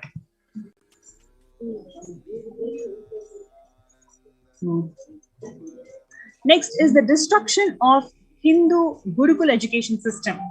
If you see, the number of schools that were there in Tamil Nadu before 1830 was enormous. This only ensures that the education system was well equipped, it was well protected, and it was available to all the sections of society. But once the Mekale education came in place, there is an exponential decrease in the number of schools per 10,000 number of population. According to Sir Henry Lawrence, there was one school for every 1,783 inhabitants of the most backward division of Punjab at the time of annexation. But 30 years later, there is one school of whatsoever sort for 10,000 inhabitants, 9,000 plus inhabitants, according to the president of the Education Commission. So the availability of education, which is right to education, that is what the whole world is striving for today, it was very much advanced for the Hindu civilization. But once this Mekale education came in place, this whole disparity that we are seeing in the society between the rich and the poor, educated and uneducated, is because of this system of education which deprived people from the basic right to education. Here is Mekale, who says that our English schools are flourishing wonderfully. The effect of this education on Hindus is prodigious. No Hindu who can receive an English education ever continues to sincerely attach to his religion. So this is a very important point where he openly talks about how this whole system of education, Mekale education, is about depriving Hindus for their own identity, depriving them to practice their religion. It is systematically inducing this thought current of distancing themselves from associating to their true identity, which is religion. If our plans of education are followed up, there will not be a single idolater among the respectable classes in Bengal 30 years hence. So it was a clear cynistic strategy that these invaders adopted on Hindus to deprive them with the basic right to education and give them this Nekale education, which has got so much of disparities and that is going to sincerely detach them from associating themselves with being a Hindu. And this will be effected without any efforts to proselytize, without the smallest interference with religious liberty, merely by the natural operation of knowledge and rejection. I heartily rejoice in this prospect, says Nekale.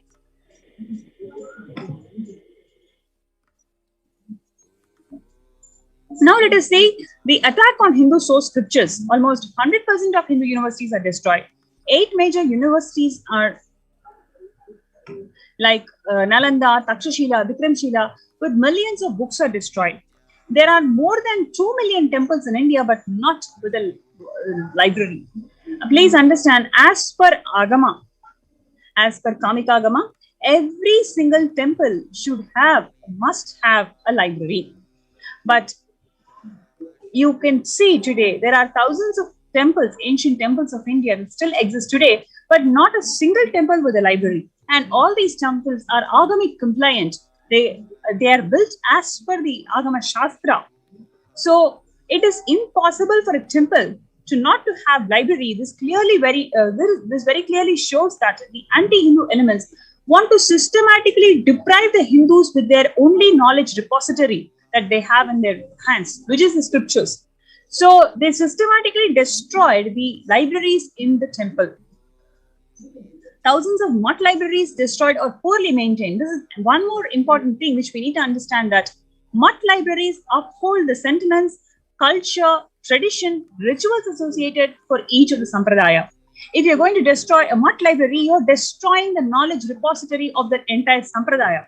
It is about diluting the principles, core operating principles of these sampradayas and what they uphold for and how they're going to benefit the humanity. If this knowledge repository is curbed from Hindus, then that is when the ethnic cleansing is happening. Major collection of manuscripts in the hands of Oriental institutes or the institutes funded by foreign country. We know n number of products that got patented from the original scriptures, original authentic Hindu scriptures. And these manuscripts that are stolen from India and kept in the Oriental institutes and not being shared with the owners. Hinduism never knows how to not share the education, because education is a very fundamental right of, that is what Hinduism believes. And knowledge is free. You cannot hoard knowledge for any cost. So this whole idea of curbing the collection of manuscripts from India, keeping them in the foreign country and deciding not to share the wealth of knowledge that belongs to Hindus is unacceptable. More than that, the millions of scriptures are already stolen by the invaders. The genocides of Kashmiri Pandits, 6 to 3 lakh people were brutally kicked out. The genocide of Shivacharyas in Tamil Nadu under atheistic government. Destruction of Hindu libraries and universities. World's largest Tamil Hindu library, Jaffna Public Library, was burnt. 13,000 plus universities across Bharat and 1 lakh gurukuls were destroyed in Bengal and Bihar alone. 9 million books were burnt by the Islamic invader Bakhtiyar Khilji, which includes burning of the books from Nalanda University, Takshashila University, Vikramshila University, and Telhar University.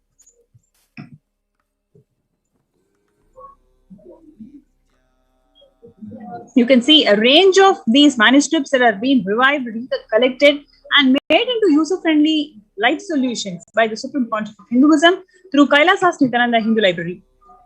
Now, you have this opportunity to access these huge knowledge repository of Hinduism by being part of the COVID care protection centers. Your food, accommodation, free internet, everything is being taken care by Bhagwan, including your medical expenses. All you need to do is just pack your bags and visit us and join the COVID care protection centers You can join in kailasa.org/Kailasa-Care. KAILASA.org/KAILASACARE. Let's take a few minutes to join us for this COVID Care Protection Centers. kailasa.org/Kailasa-Care.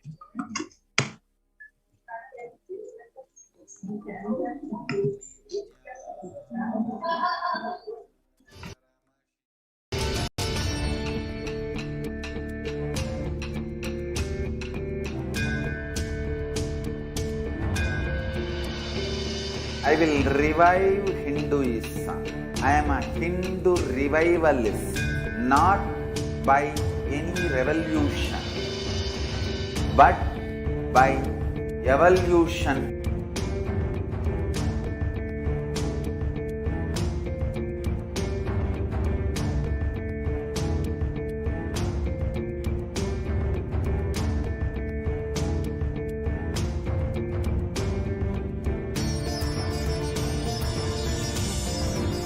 And setting model community.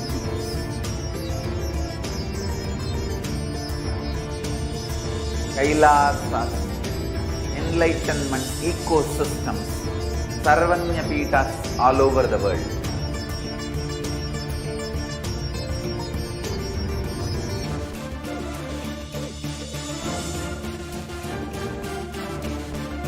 All powerful cognition, knowledge, only when you live, power manifestation and possibilities manifestation happens. It's a fundamental truth.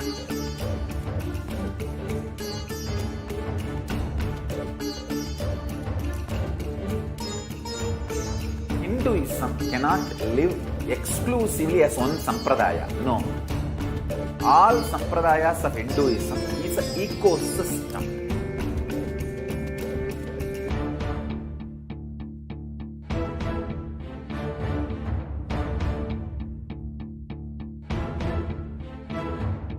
So don't keep quiet thinking that if one sampradaya is attacked, only that sampradaya is going to be affected. All of us are ecosystem.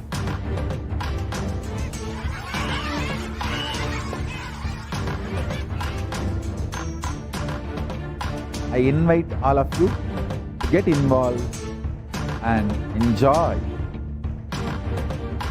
Hinduism by the principle of Dharmo Rakshati Rakshitaha. When you protect Dharma, Dharma protects you. We will make the whole planet flourish spiritually. The spiritual prosperity will happen to the whole planet. We all have to coexist together.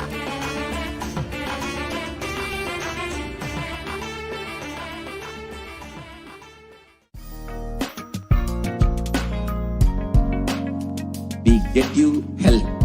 We get you ability to build beautiful relationships in your life. We get you direct spiritual support, and we make sure you become wealthy.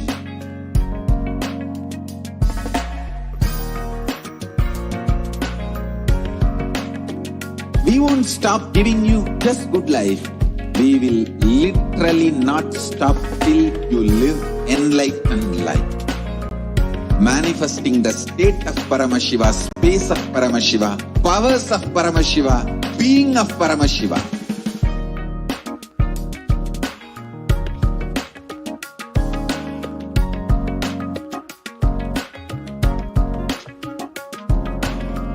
Whole world should become e-Kailashians. I want the whole world to know Hindus have something great to contribute to the world.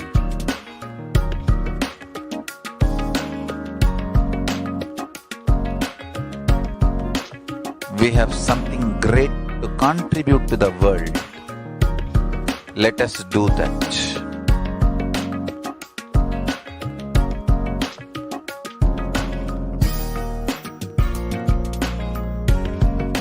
E-Kailasa is proper customized spiritual service helping you to identify your root patterns of suffering. We have perfected the science of helping every individual from every cultural, religious, nationality background.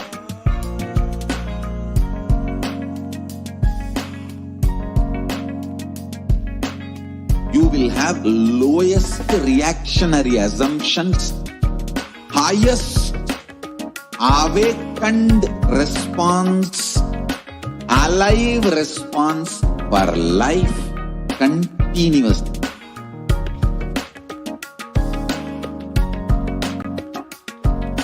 E-Kailasa is enlightenment ecosystem, literally enlightenment itself in your own home, wherever you are.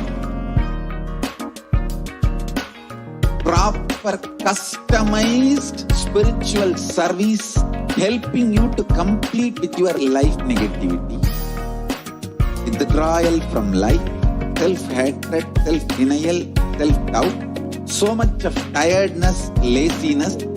We can support you aligning your diet, your attitude, your aptitude, your understanding about life. We can help you with everything.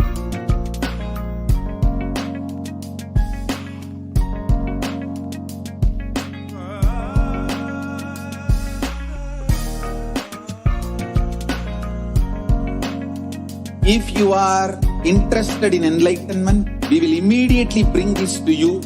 If you are not interested, we will explain the whole science, inspire you and make you interested in enlightenment science. We need to cater this enlightenment science to the whole world wherever they are, because enlightenment is the birthright of all human beings. Kailasa is responsible to provide that to all human beings.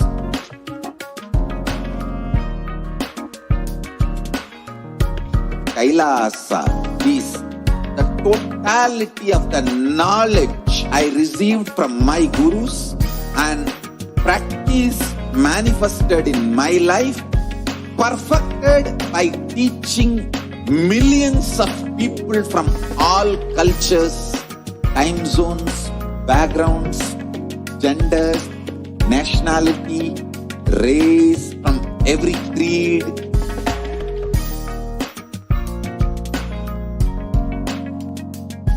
So this absolutely perfected knowledge available to you, served to you in your home without even you moving out of your couch, free of cost.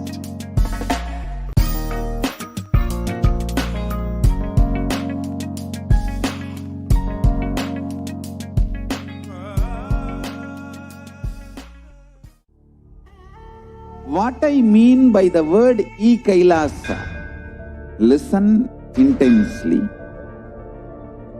Enlightenment ecosystem, literally enlightenment itself in your own home, wherever you are.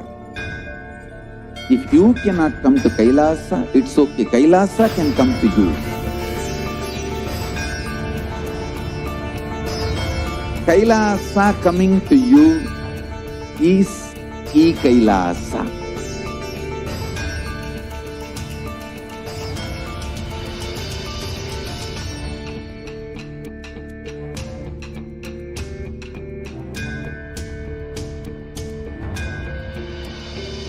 I will revive Hinduism. I am a Hindu revivalist, not by any revolution, but by evolution.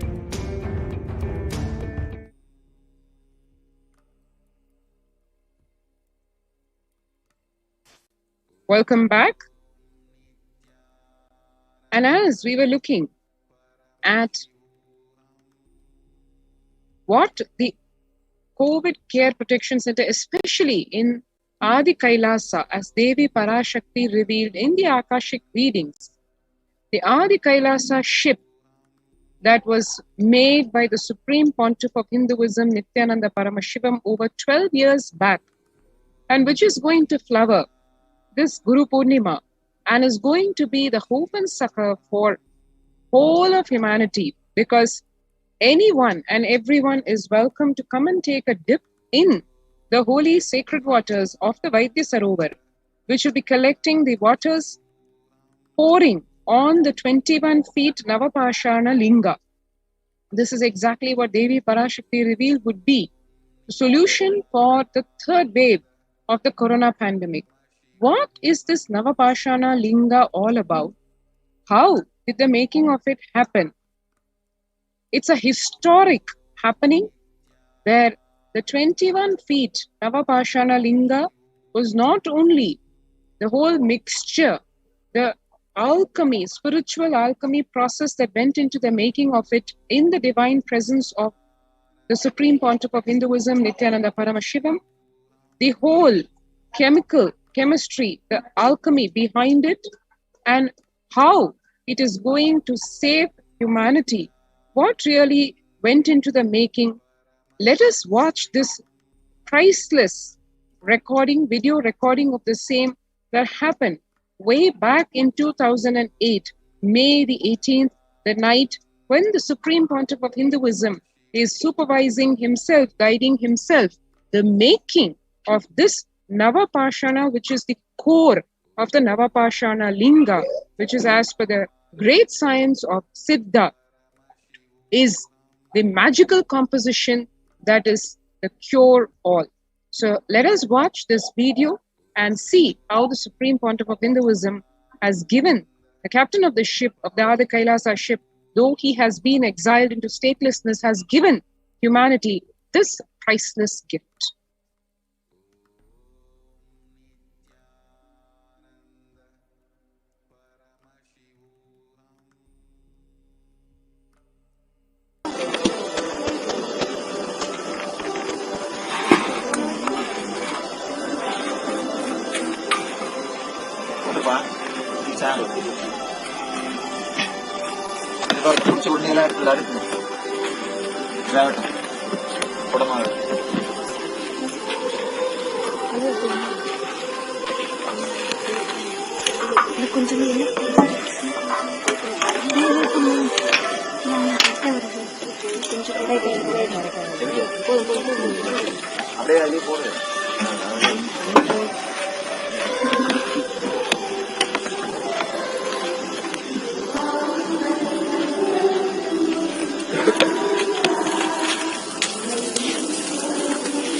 நவபாஷாணத்திலே பண்ணி வச்சிட்டாரு. அந்த நவபாஷாணத்தோட 1008 மூலிகைகளையும் சேர்த்து பண்றோம். சேர்த்து சுதாமூர்த்தியா பண்ணி வைக்கிறோம்.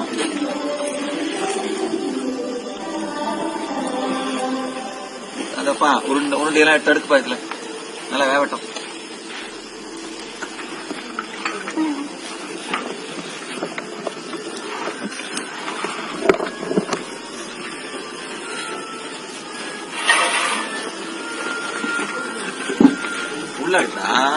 உள்ள அடுக்கு மேல அடுக்கு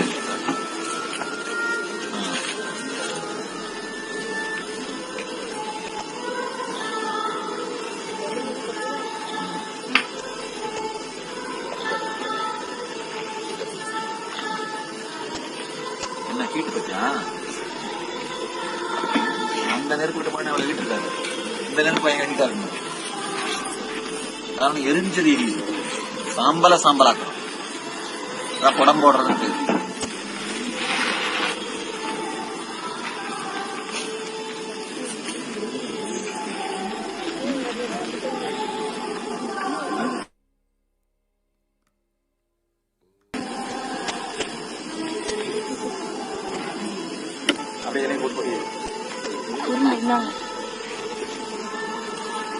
இன்னும் எவ்வளோ இது இருக்கு சாம்பார்? அவ்வளோதானா? நான் உருண்டை பிடிச்ச பாதி ஆயிடுச்சுல. மொத்தமா எரிச்சு வரும்போது பாத்தீங்கன்னா சும்மா ஒரு இவ்வளவுதான் இருக்கும். புடம் போட்டு பாத்தீங்கன்னா இவ்வளவுதான் இருக்கும். சும்மா ஒரு படி தான் இருக்கும்.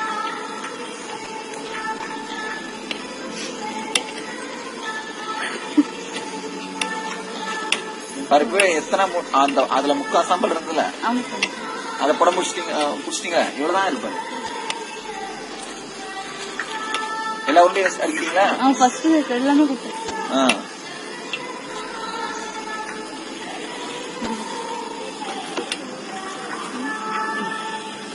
நாலஞ்சு தட்டுல மாத்தி மாத்தி எடுத்து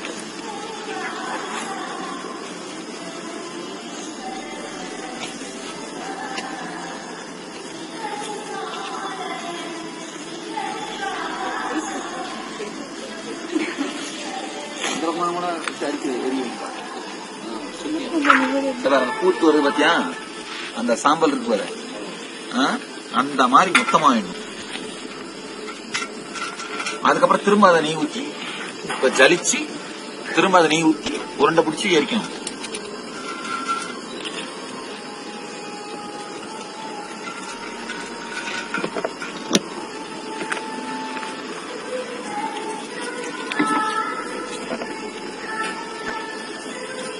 சும்மாவே கல்விக்க போறாங்க. பண்ணுங்க என்ன நல்ல பாஷை அர்த்தம் வந்தீங்கன்னு வீடியோவை பிடிச்சி வச்சுடா, பிடிச்சி வச்சு காமி ஜனங்களுக்கு.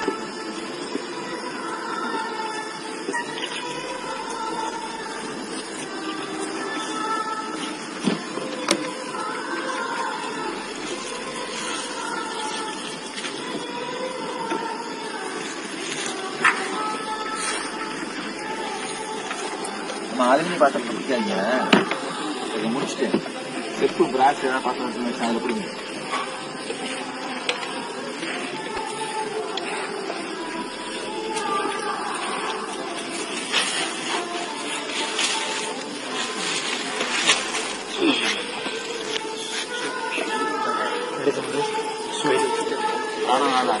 ஜாஸ்தியா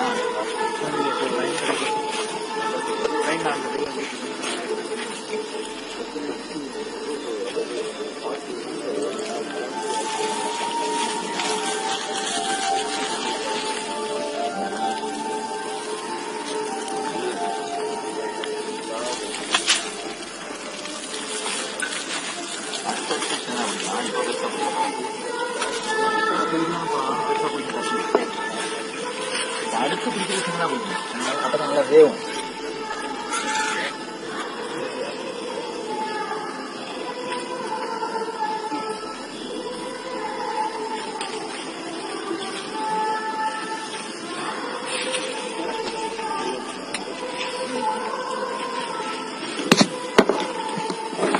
புடம் போட போட சாஃப்ட் பார்ட்டிகிள்ஸ் மாதிரி இருந்தா அப்ப என்ன ஆகும், குழைச்சோம்னா அப்படியே கப்புன்னு சில பிடிச்சிடும். புரியுதா? பண்ணிட முடியும். மெடிசனல் குவாலிட்டியும் ஜாஸ்தி ஆயிடும். கியூர் ஆக ஆக இதுல சேர்க்கிற மெடிசன் வந்து குணம் கெடாம இருக்கும். சாலிட் பார்ட்டிகிள்ஸ் இருக்கிறது இதுல சேர்க்கிற மெடிசனோட குவாலிட்டி குறைஞ்சிரும். இந்த மெடிசன் பேஸ் தானே இது.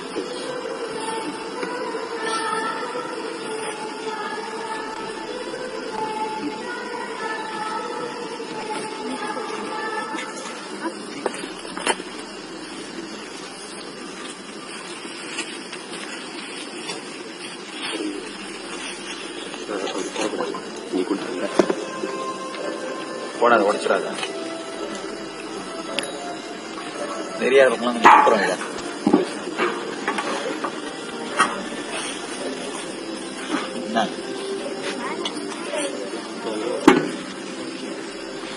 ஓ நீங்க தெரியும் லட்டாடி பிடிச்சிருக்கீங்க.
Now, let us see the revelations of the world by Devi Parashakti. Where Devi Parashakti on 12th of May 2021, she says that I came as Nijavatara. I am blessing you. Listen. People, listen. To do good to all of you, I have taken the form of Nithyananda and came down as Nijavatara. People of India, listen. Carefully listen. Time after time, Bharadam is the Jnana Bhumi where enlightened beings come. We cannot make the Jnana Bhumi as infertile. Enlightened beings have to come. They have to live, it has to flower. Few hypocrites, because they are stuck in delusion, we cannot sacrifice the world.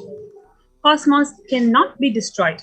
The ship I did to save the cosmos from being destroyed, that is called Adi Kailasa. The ship I did to protect the beings from Pralaya is Adi Kailasa.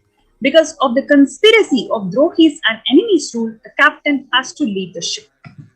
It is because of the Drohis, it is because of the anti-Hindu elements and the Neo-Hindutva groups of their relentless persecution on the SPH, the captain has to leave the ship. Before 12 years, knowing the great deluge that is going to happen, all the Aushadas, by this Guru Purnima, that Jnana Rasavadam, Navapashana is going to flower. Allow people to come and take a dip in Navapashana flower. People, whoever comes and dips in Vaidya Sarovar, they will not have death. They will not have corona. Crores and crores of people will come in line every day. They will come and dip in Ananda Lingam. Listen well to my words. For India, I made a ship as protection. The Nithyananda Navapashana Lingam in Vaidya Sarovar. Go to Adi Kailasa. Oh Indians, listen. All those regretting losing the Nithyananda Nijavatara without confusion and without talking as a lip service, go to Adi Kailasa. It is the grace and compassion of the Supreme Pontiff of Hinduism that he has opened the doors of Adi Kailasa. He has opened the doors of Kailasa when the entire world is closing their borders. It is Swamiji who has opened the doors of Kailasa for people to protect themselves from this ongoing pandemic. Today we have seen that large number of people, more than 50% of the population is suffering for the mental disorders. You take any target population, target group, whether it is pregnant women or young people, young workforce, every single target population is enormously affected. In fact, the rate is about 3-fold more than what it used to be in terms of people showing the symptoms of mental disorder.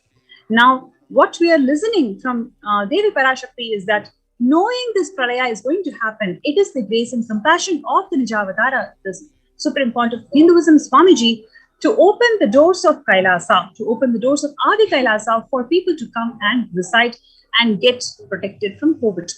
So now we're going to see a very interesting video where we can see how Swamiji has prepared this AK ship, this Adi Kailasa ship. What amount of hard work went in making this ship happen? Let's watch this very interesting video. It gives us the glimpse of the amount of hard work, micromanagement, and relentless effort to make this Adi Kailasa happen for the humanity to benefit from Pralaya.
and setting model community.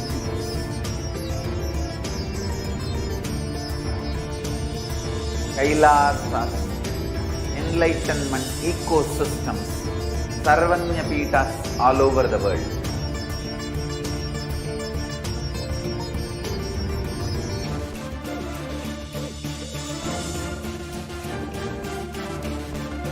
All powerful cognition, knowledge, only when you live, power manifestation and possibilities manifestation happens.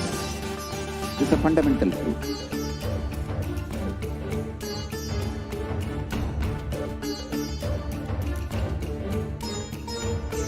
Hinduism cannot live exclusively as one sampradaya. No.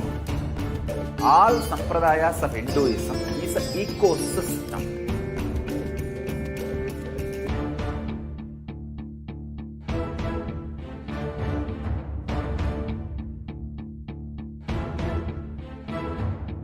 So don't keep quiet thinking that if one sampradaya is attacked, only that sampradaya is going to be affected. All of us are ecosystem.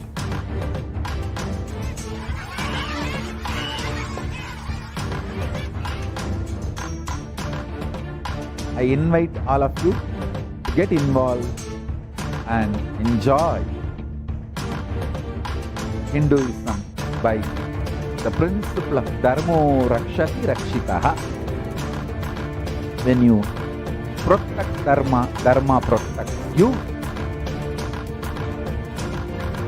We will make the whole planet flourish spiritually.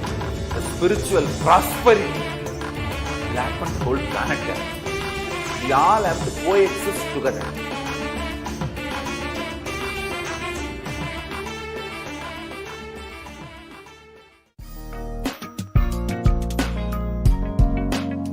We get you help.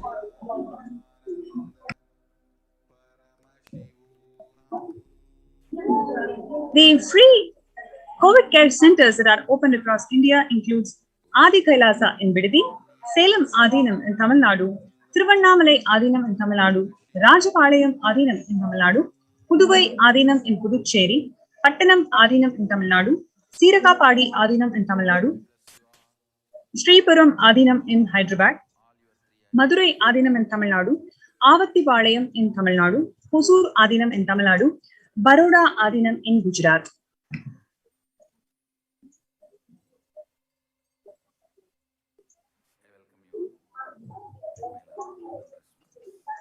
Kailasa rushes to aid India as India finds itself on the verge of COVID-19 third wave. Multiple COVID care protection centers are opened in which various social services, spiritual services, and we have revelations, cosmic revelations from Devi Parashakti. All of this are enabled in these COVID care protection centers.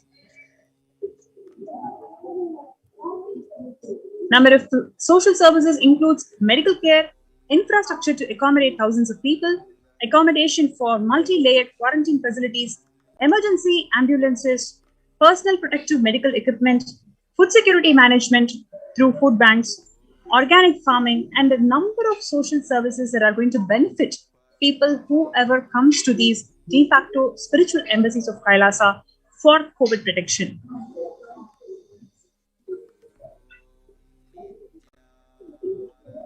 So you are welcome to join us in these COVID care protection centers.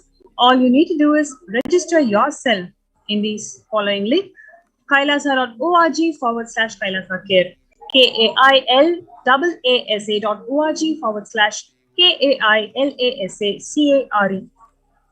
So you are welcome to join us to protect yourself from this ongoing pandemic. Especially, it is not the deaths due to the pandemic, what the world is facing today. It is the number of deaths, number of people who are suffering due to quarantining themselves, due to economic breakdown that's happening in the world, due to losing their beloved ones, and various other factors. A number of people greater percentage of people are suffering from the mental breakdown than the actual pandemic itself. The Supreme Pontiff of Hinduism, Jagadguru Mahasanidanam, His Divine Holiness Swamiji has opened the doors of Kailasa for you to benefit from this ongoing pandemic by you experiencing a spiritual breakthrough, by you being in this Bhusparsha, protected spaces that he himself has energized and he himself has prepared 12 years before, especially the Nithyananda Navapashana Lingam that is going to protect and heal people from COVID. So we invite people to join us in these COVID care protection centers, and you can register yourself in the link below, which is kailasa.org/Kailasa Care. Let's take a few minutes to register ourselves. And next, we are going to have a segment on the displacement of women due to the ongoing persecution of Hindus by the anti-Hindu elements and the neo-Hindutva groups. So before we go to that segment, let's take a few minutes to register ourselves in for these COVID care protection centers, and we'll be right back.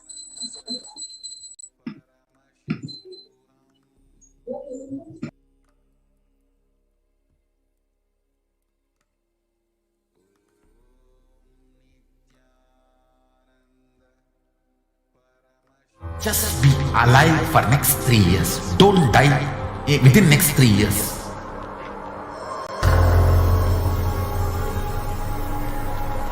Just don't die within next 3 years. Be alive. Somehow be alive. I'm working sincerely. I will reach you somehow. Somehow I will reach you. It's my commitment to humanity.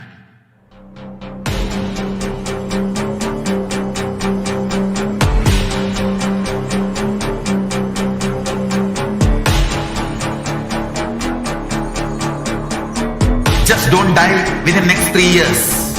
I will reach you wherever you are, whichever corner of the world you may be. I will reach you with enlightenment. You manifesting the space, state, powers, being, Parashakti. It is possible, and it is possible for you.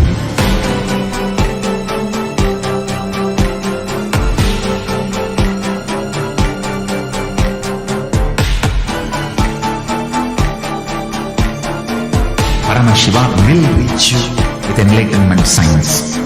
I know he is going to do the job.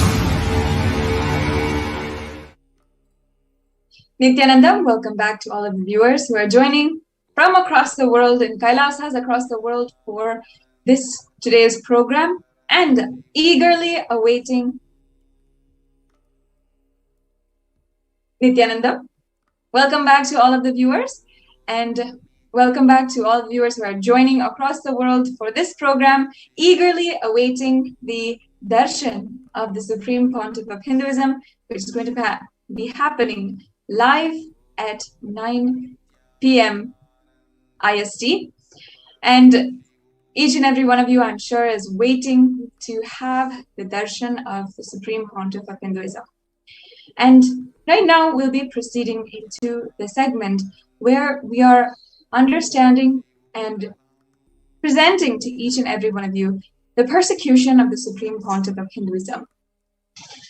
Over the last few days, in the previous segment, we saw how even children were not left out in the attacks by the anti-Hindu militant terrorist forces. We saw and we were introduced to Mahamari Prajnanananda, who had been through some of the worst violent situations, attacks, had been one of the victims of the attacks against the Adinam, the Adi Kailasha Sarvagnipeetham in 2010, as well as in 2012, as well as in 2017, and in YSJB in Yogini Sarvagnipeetham in 2019. Mahanitya Prajnanananda is one of the children of Kailasa, the hopes and future of Hinduism itself, and Kailasa, the Hindu civilizational nation. And yesterday she started to share her story on how the anti-Hindu militant forces had literally, in one instance, held her at gunpoint, forced her and other Gurukul students inside of a room, and how terrified she was.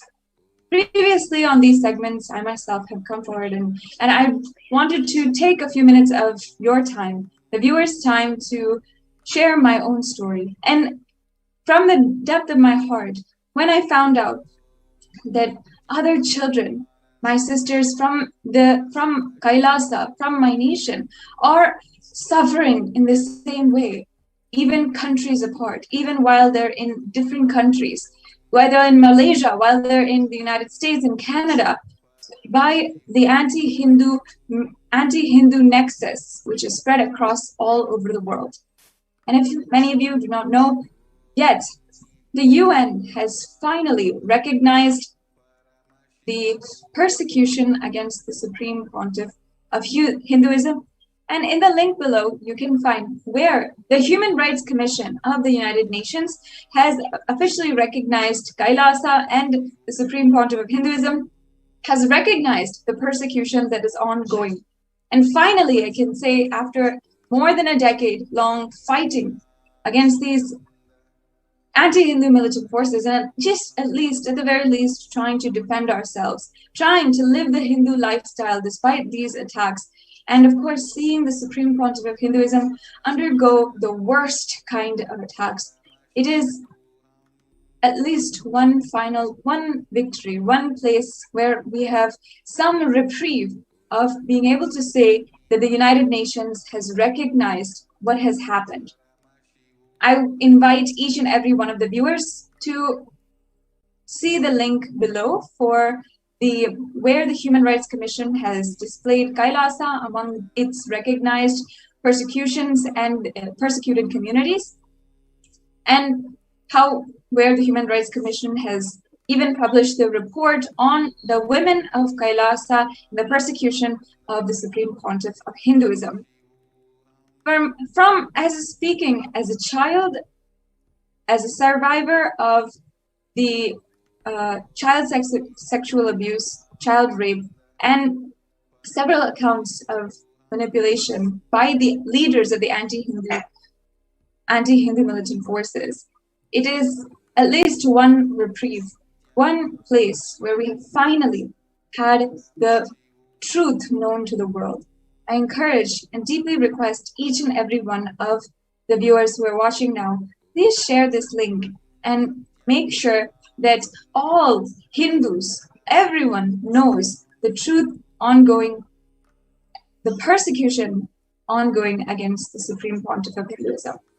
Now today, we will be understanding and continuing further from yesterday's segment on the attacks against indigenous schools and the Nithyananda Gurukul in particular. Now we saw and analyzed how in different oppressed societies across the world, including the Native Americans of the United States and of course North America, as well as the Jewish children during the Jewish Holocaust, as well as the Vietnamese children during the Vietnam War.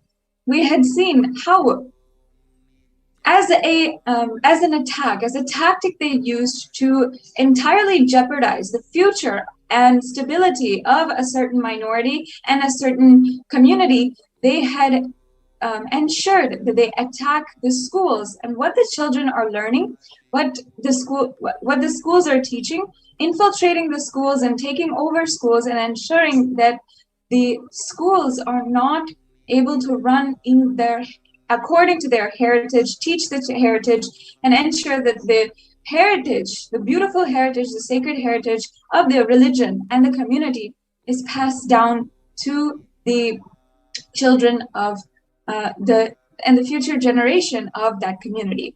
We saw, for example, how the Native Americans had been imposed upon them a Native American school where tens of thousands of Native American children had to go to assimilation schools where they would be taught English, they would be where none of their own religious, scriptural and religious accordances and traditions were taught to them, where literally they were forced to almost disidentify from their birthright, from their religion and from their community.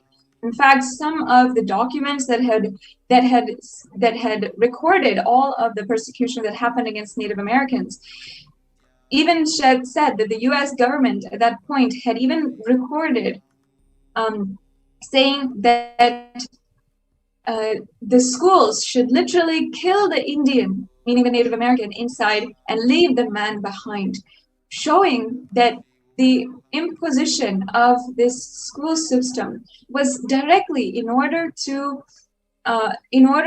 destroy the heritage and the culture of that community. We've seen it in the Native Americans in North America. We've also seen the same thing in the Jewish Holocaust, how the children, Jews and other children alike, they were taught how Jewish, in somehow or some way, were inherently bad, making the Jewish population, the Jewish heritage, seem as if it was a completely negative, completely opposite and backward, in quotes, society or backward religion. The way that they would even write children's books so that they would directly manipulate the children themselves to start thinking from the very beginning that the Jewish culture, there was something inherently wrong with it. And this was all the ideas, tactics used by the Nazi criminals in the Nazi government.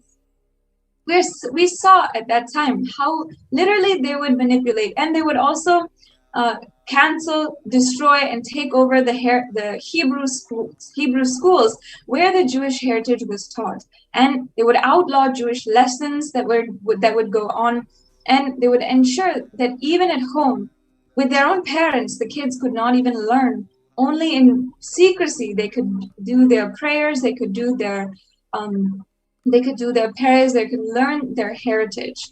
In this same way, the children of the indigenous school of the Nithyananda Gurukul, which the Supreme Pontiff of Hinduism had revived successfully, and even had manifested the supreme powers of Paramashiva through the Nithyananda Gurukul Balasans, where today even you are seeing all the Balasans being able to manifest Shaktis, manifest being able to see without your biological eyes, manifest body scanning, being able to see the body and diagnose any mental or even physical problems, and even remote vision, even materialization, teleportation, these extraordinary, innate capabilities that were radiating and are radiating inside of the Nithyananda Gurukul Balasans. Each and every one of the Balasans were initiated, and this beautiful Gurukul system was revived successfully by the Supreme Pontiff of Hinduism,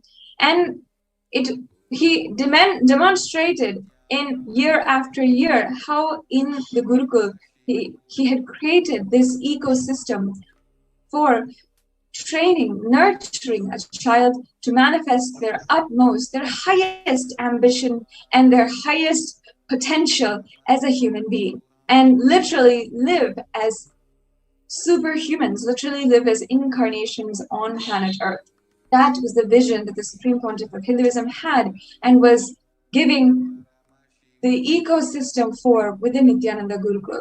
Nithyananda Gurukul was established in 2006 officially. Of course, since the last 27 years, the Supreme Pontiff of Hinduism has been continuously working for the revival of Gurukul systems. It was finally established officially in 2006 in Adi Kailasha Sarvajnapeetham in Bidadi, Bengaluru. And then after that, all over the world with e-Gurukuls, Vidyalayas, where children, Hindu children, were empowered to their infinite possibility that is inherent with them by the consciousness which is within them. And of course, each human being has this innate intelligence. So any Hindu was empowered through the Nithyananda Gurukul that the Supreme Pontiff of Hinduism was reviving. But seeing this, seeing the powers and the way that it was successful, the anti-Hindu militant forces invested in destroying the Hinduism, invested in the continued oppression of Hindu society, Hindu civilization, and invested in making sure that gurus, Hindu gurus, are not enabled or are not empowered to make sure that they can continue the revival of Sanatana Hindu Dharma, that they can continue as the guardians of Sanatana Hindu Dharma. Anti-Hindu militant forces had repeatedly attacked the Nithyananda Gurukul. Yesterday, in the sharing of Nithya Prajnananda, she shared with us, and I'd like to invite her now to recap for all of us about how from 2010, she's been one of the survivors of the attacks in the Adi Kailash Sarvagna Peetham, where literally the entire grounds, the entire Adinam monastery was set on fire. In this incident, the Supreme Pontiff of Hinduism, his own residence was set on fire and he had to immediately flee. And all of women and children behind were left completely vulnerable to the attacks of the anti-Hindu militant forces who raided the Adinam, who raped the women, and had literally done so much to destroy the property and traumatize the women and children of Kailasa for years to come. And we've seen even the lasting effects of trauma, how each one, even after what has happened, a Supreme Pontiff of Hinduism, with the sacred Hindu sentiments, he brought back, he enlightened and literally enlivened each and every one of us, recovered us from the trauma, even by himself taking up the Panchatapas. Panchatapas is a very deep meditation process. And in this way, he had himself ensured the healing of the every single member of Kailasa, who were all survivors of the attacks against Kailasa and the Supreme Pontiff of Buddhism. Now, Nithya Prajnananda yesterday shared about what happened in 2010, and we were all extremely shocked to hear that even in 2012, how the continued attacks escalated against the children of the Kailasa. Ma Prajnana had described to us how literally she was held at gunpoint when the state-sponsored elements had raided the Adi Kailash Sarvagna Peetham, and a person whom she thought would help her, would help victims, was victimizing her further. And she shared about how literally, for the first time in her life, she understood what fear was. And she was just around 11 years old. It would be absolutely too soon for her to understand these extremely traumatizing experiences. Only years later, now at the age of 20, she's able to cognize and able to really come forward and bravely share to each and every one of you about what exactly happened. So 2010 was one of the worst brutal attacks against the whole of Kailasa, especially targeted at the Supreme Pontiff of Hinduism. And then 2012, another attack where the anti-Hindu militant forces again trespassed on the Adinam, literally raided, jumped over the gates of Adi Kailash Sarvagna Peetham, the monastery, the peaceful monastery, and raided every single room, pillaged every single room, stole the deities' jewelry, stole the deities themselves, the sacred Hindu deities, objects, everything associated. And they defiled the deities, they abused and traumatized, victimized the women and children.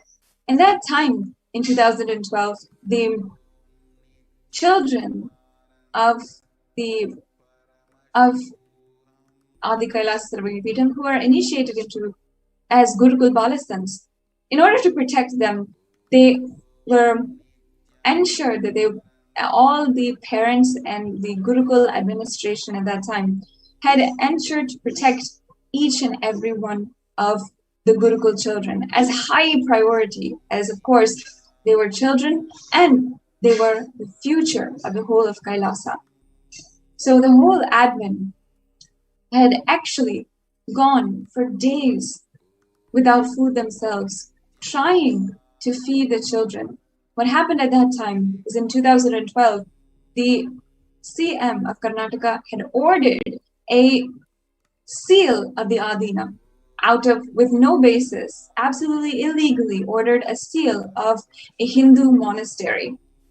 And at this time, because of this seal, and also because of illegally freezing the bank accounts of Kailasa, even food became scarce inside of the Adina. And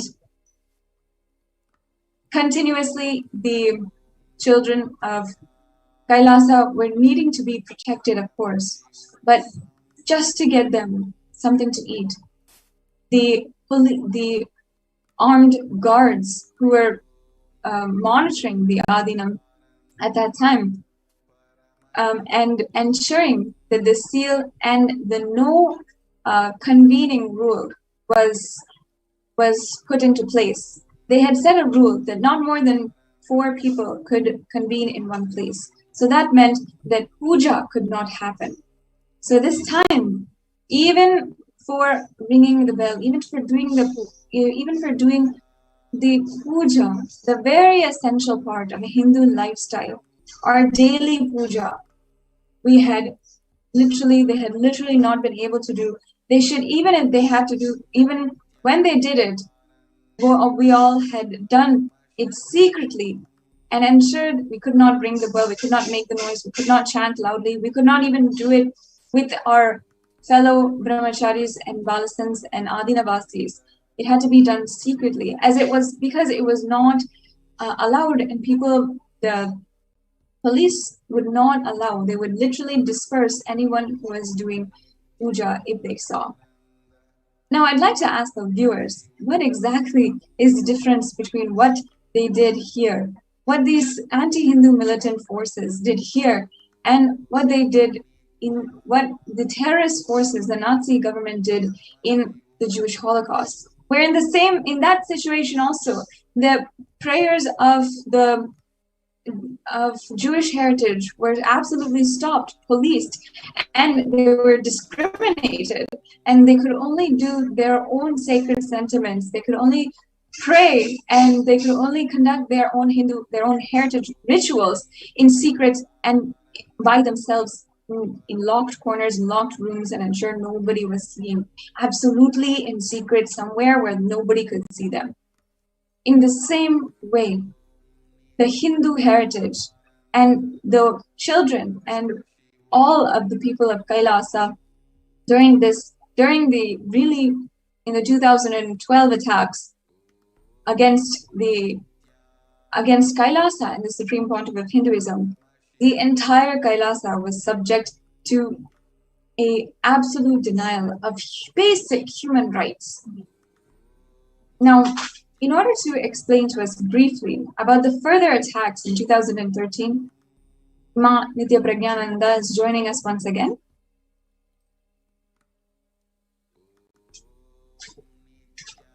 And in 2013, the CWC of Karnataka had raided the entire Adinam suddenly one night and wanted to suddenly burst in on sleeping children. And of course, the admin of the Gurukul had pleaded with the officials saying the children are sleeping and begged that at least in some time they could do whatever they wanted. But the officials, being extremely insensitive, had barged in, and the children were suddenly woken up by strangers in the middle of the night. And suddenly, each and every single one of the children was taken in for an interview. Now, without legal grounds, this is an absolutely baseless act by the state-sponsored elements that were sponsored ultimately by the anti-Hindu forces, by the anti-Hindu terrorists. And in the same way that the terrorist forces against the Native Americans in the USA were forced to go to assimilation school, were literally forced to disidentify with their own culture and heritage. The children were traumatized with questions. And this has been what we've seen for the last decade long, where children continuously are undergoing persecution and victimization. Thanks and ultimately due to the compassion of the Supreme Pontiff of Hinduism, we have survived and alive now to share our story. We welcome all of the viewers to continue watching the next segments of the persecution. Now it is time to welcome and be sitting in the divine graceful presence of the Supreme Pontiff of Hinduism. Let us now enter into a brief meditation, deeply sitting in gratitude and getting ready and preparing our inner space for the divine darshan and satsang of the Supreme Pontiff of Hinduism. Sit with your head, neck, and spine in a straight line now, and let us chant the Mahavakya deeply, sincerely, and await with gratitude, eagerness to witness our beloved Guru, the Supreme Pontiff of Hinduism. Let us now begin chanting the Mahavakya. Om Nithyananda Paramashivoham. Om Nithyananda Paramashivoham. Om Nithyananda Paramashivoham. Continue chanting the Mahavakya. Make sure, sit, deep, restful space, and get ready for the darshan of Paramashiva, Supreme Pontiff of Hinduism. Get ready to imbibe the deep and powerful cognitions of Paramashiva, straight from Kailasa, brought to us by the Supreme Pontiff of Hinduism. Empty your inner space of all grievances, suffering, worries, fear that you have, and get ready for the darshan of the Supreme Pontiff of Hinduism, of Paramashiva himself. Continue chanting the Mahavakya deeply. Take a few minutes and make sure that you are getting ready. Clearing your inner space, empowering yourself, eagerly awaiting the divine presence of the Supreme Pontiff of Hinduism. Om Nithyananda Paramashivoham. Om Nithyananda Paramashivoham. Om Nithyananda Paramashivoham. Om Nithyananda Paramashivoham. Continue chanting the Mahavakya. Let your entire inner space settle into a deep space of unclutching Nirvikalpa Samadhi and restful awareness. Remember all the grace, blessings of the Supreme Pontiff of Hinduism bestowed in your life.